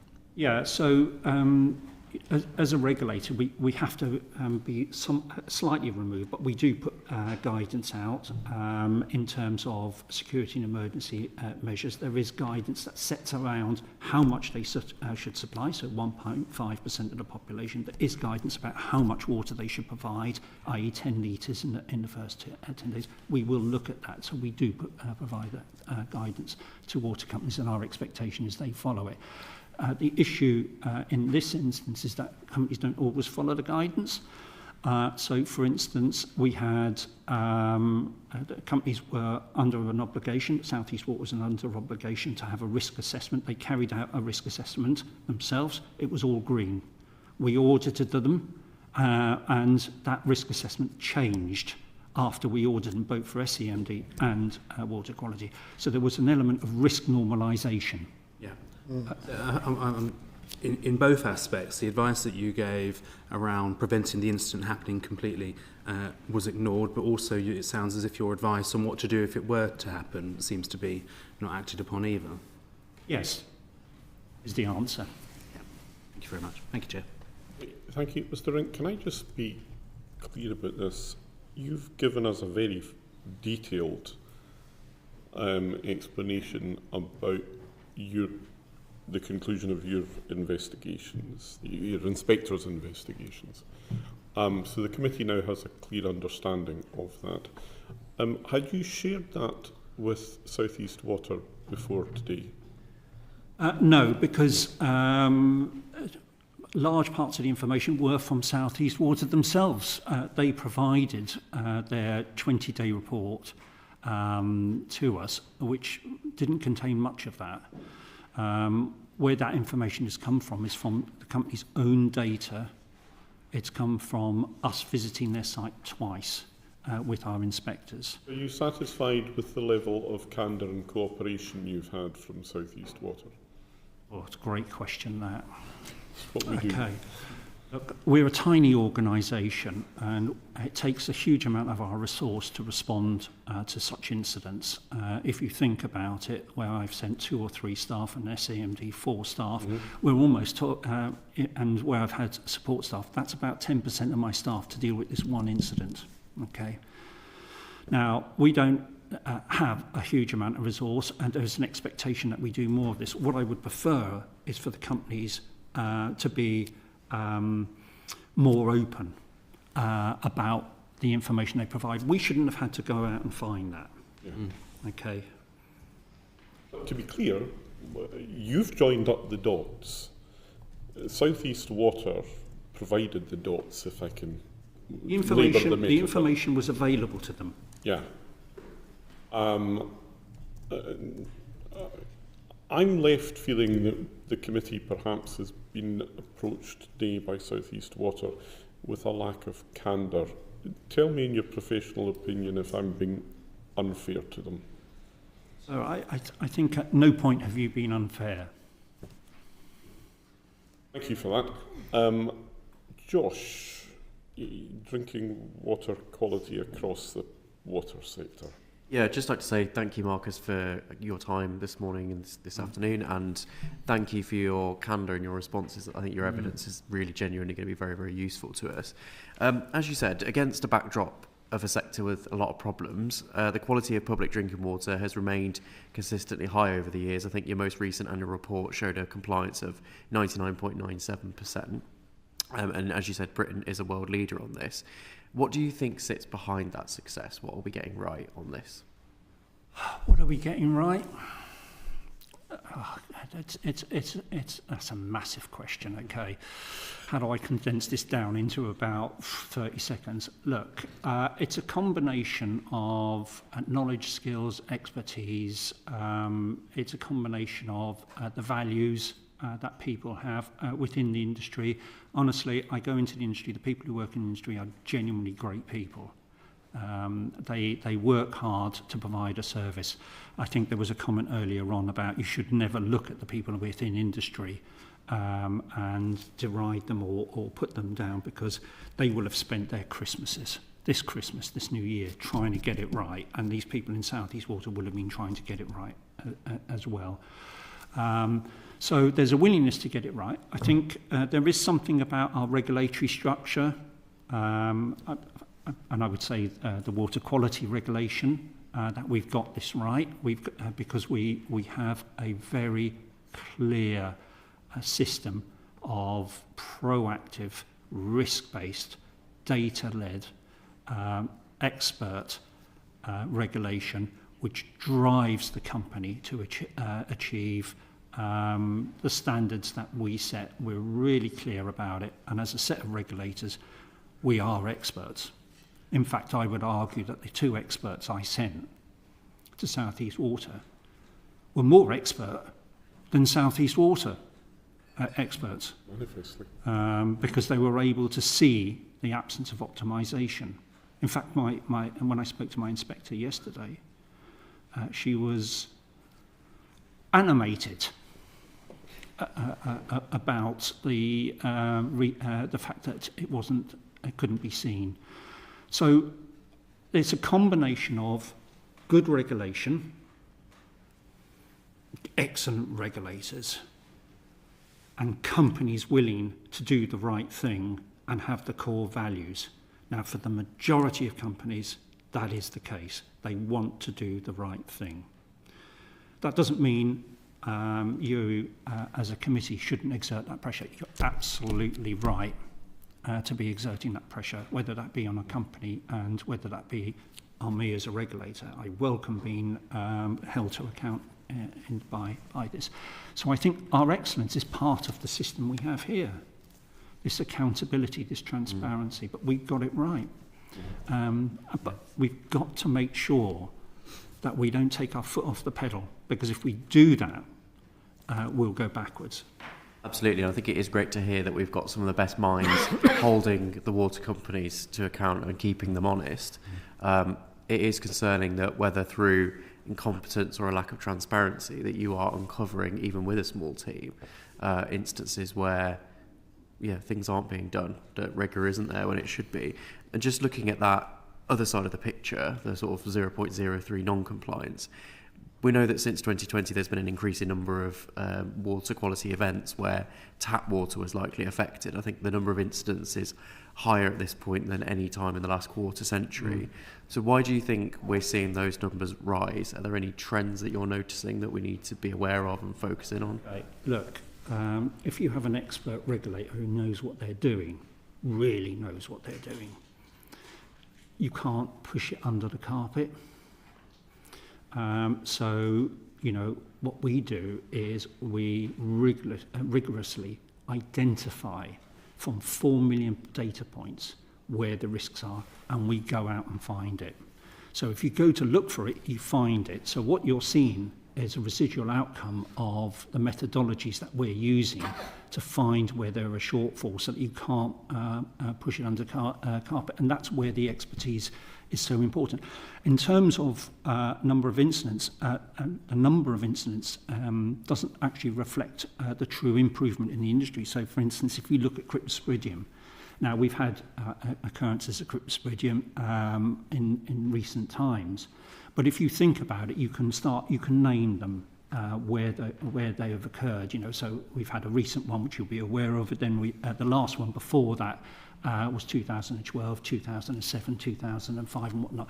The number of events of cryptosporidium over the last 2 decades together is less than the number of events in any given year in the 90s, 1 year. Okay, so the progression of the industry has progressed remarkably, but the number of low-level incidents has increased. So it's a bit like health and safety, isn't it? You have the pyramid. So you're getting more reporting further down that pyramid so that you understand. And the reason is the more you understand about those low-level incidents, the more prepared you are to prevent the big incidents. And therefore, whilst we're seeing a rise in those small incidents because we're finding more, you're seeing a reduction in the number of big incidents. So I can count on a number of hands the big incidents that have happened during my time since 2015. At one hand, I can count those on. Whereas I didn't have enough digits on my fingers and toes in the 90s. So that's the change in methodologies that a regulator uses to interrogate the data, the 4 million pieces of data, the 1.7 million lines of risk assessments that we have. So we expect the companies to do a risk assessment from source to tap and then tell us about it. And then we go, well, there's the risks. Or we then turn around and we go, there's no risks there. So we go off to Tunbridge. Why is there no risks there? Apparently. Now, obviously, you referred to the fact that not everything is within water companies' control. There could be groundwater contamination, could be a third party involved, but around 45% are within their control. Do you think that's an acceptable level? What more do you think these companies could be doing to control the things that they can control? Absolutely. Especially that lower level that you just referred to. Yeah, so look, the reality is that when I look at the data, you're right, about 30 to 45% are within the company's control. I would say about 25 to 30% are own goals, where the company have, for instance, not optimised the coagulant, for instance, not carried out an appropriate risk assessment. So what our objective is to embed in the companies this risk assessment methodology, and we have been driving this water safety plans. We're well leading in water safety planning risk assessment methodology and the way that we measure it, to peel away the leaves to give us an understanding of how companies could improve. So my inspectors spend a lot of time looking at those risk assessments and proactively then going to the water industry to challenge where the companies could improve and how they could improve those events. So we're driving down the number of bigger incidents. Do you think those messages are getting through to these water companies? I mean, you've just told us that South East Water certainly carried out risk assessments that weren't really reflective of the reality. It's a mixed bag. So we have some really good leading companies who really spend time, money and investment. So we see companies who put their hands in their pocket and they put investment in. We've seen some really great innovation, for instance, which is Oak in Severn Trent, where they've literally said, what we're going to do is we're going to use nature-based solutions. We're going to use unused water, such as in the gravel pits, to support resource and resilience. That's brilliant. I quite like that. Other companies, South East Water were a company of our concern, and certainly we had started moving. I had a meeting with the Chief Executive, and my staff have had a meeting with the Chief Executive as we were moving them into transformation, because we had previously identified that the company were underperforming, and so we considered that they had gone outside of our limits, our discretionary limits, and we were starting to apply regulatory requirements around notices for them. So they were moving into transformation because they were moving up the risk register quite dramatically, actually. So not all companies really are in the place that they should be. We need to work on those, but we also need the cooperation of companies. We maybe need the cooperation of our administration to help us find the right tools in our toolbox, or add some tools in our toolbox to enable what is a small regulatory team to be even more effective than we are. What would those tools be? What's going to help you get this best practice out to companies that are not performing well? Yeah, I mean, look, I thought about this and I wrote this big long list, which I don't think is really going to be helpful. But you wrote to us with it, it'd be great. Look, we can supply it afterwards. Look, there are things about regulatory reach, so we can't reach those contractors, third-party contractors. So, for instance, changes in the water market like direct procurement, design, build, operate, we can't touch them. We can't touch the builders, the constructors. We can't touch the water retailers. We can't touch alternative water suppliers, all which provide water which is there for human health. We have a duty of sufficiency and between sources. We have no secondary legislation under that. We would say that we need to do that. We need to make sure that our drinking water sufficiency plan with our drinking water safety plan is embedded within legislation. We don't have the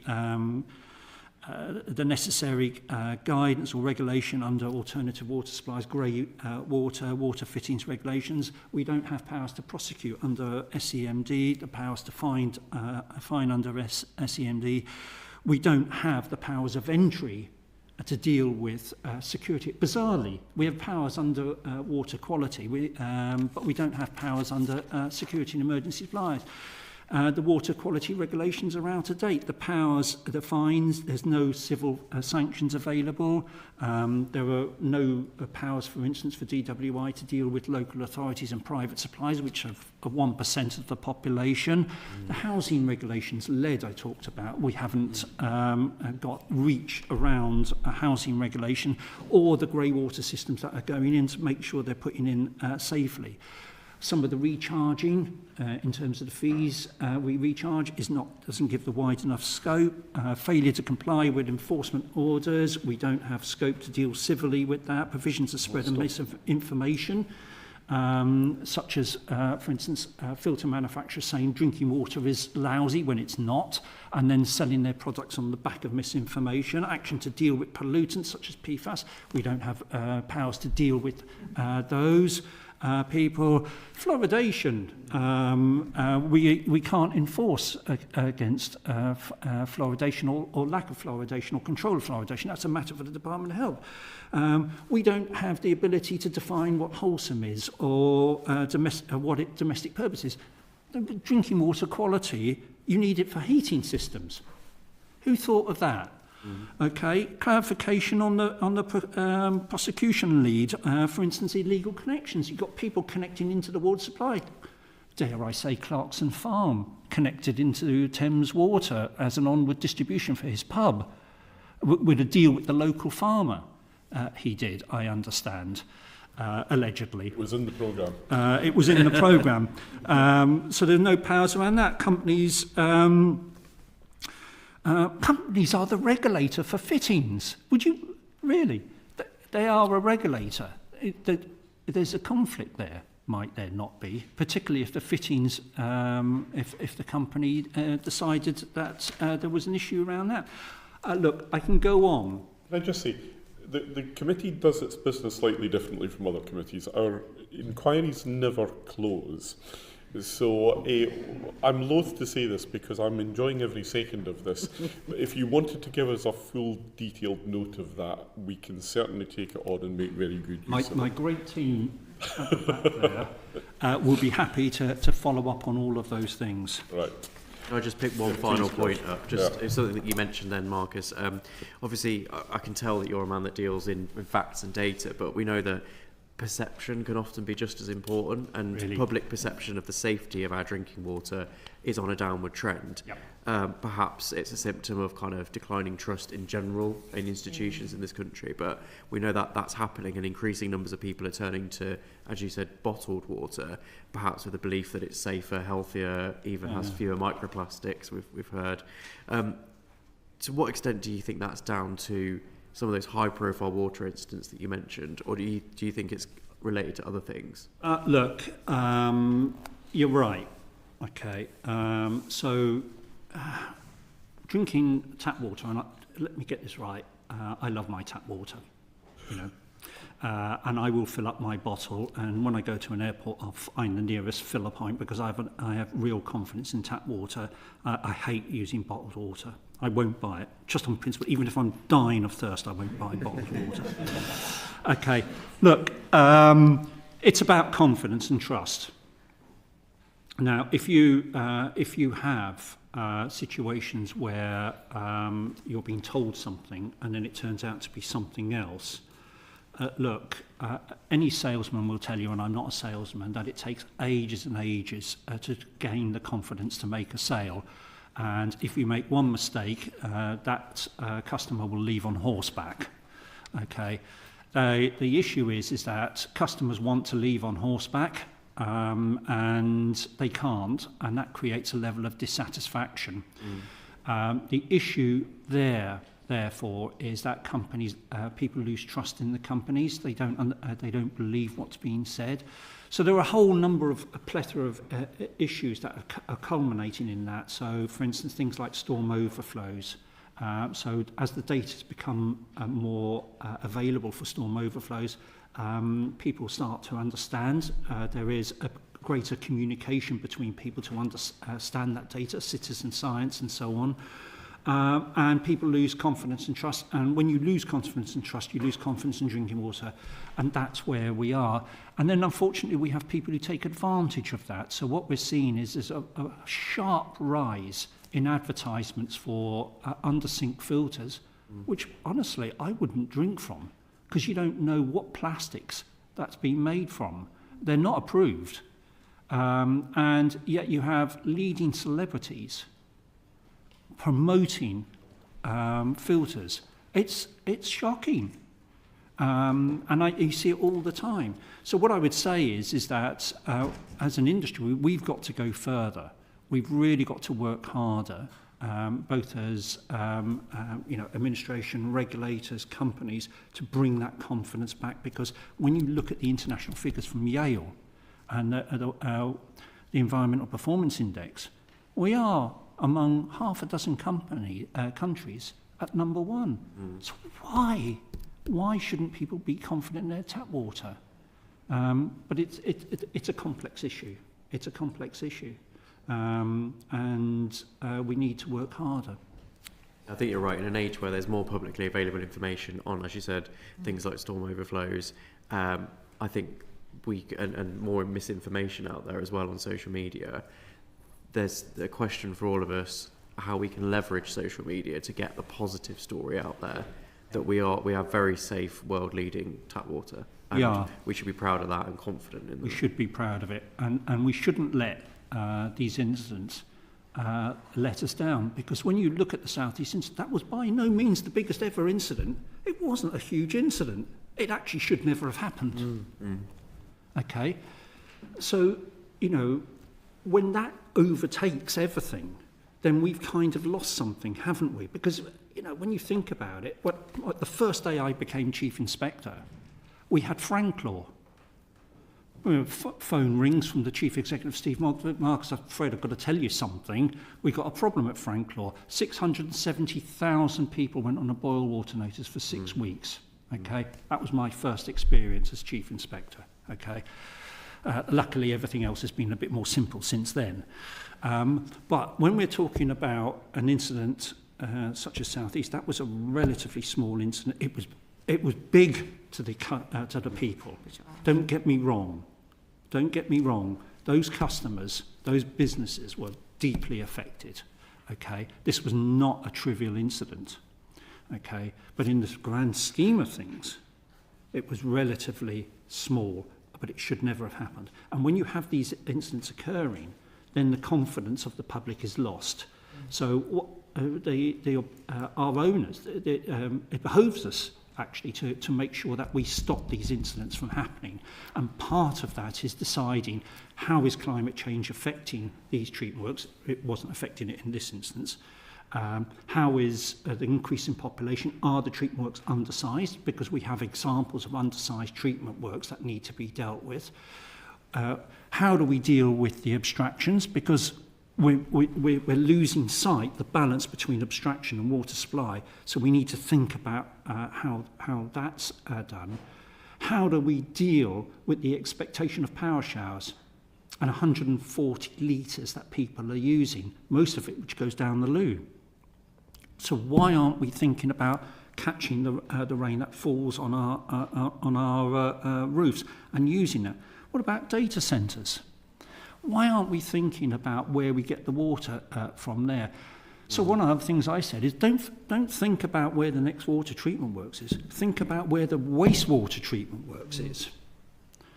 Okay, because to deal with the because you can treat that to a standard that's suitable for industry. Why are we sending drinking water to industry? And when we don't need it. So these are all strategic things that we need to be talking about, and that comes within sufficiency and resilience and resources, and we need to join those up together, and we need to think strategically about them over 10, 20, 30, 40 years.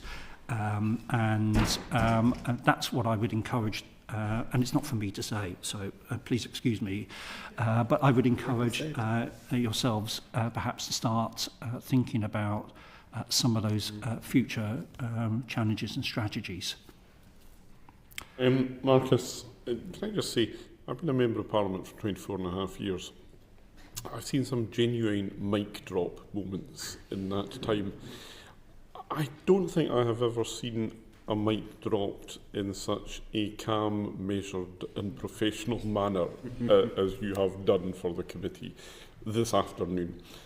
I have a sense that maybe you came to the committee keen not just to deal with the issues that we've raised, but also to get the message across that the work of the Drinking Water Inspectorate is important, that it's the part that works, and that should not be lost. We will be closely involved in the scrutiny of next steps in relation to the white paper and the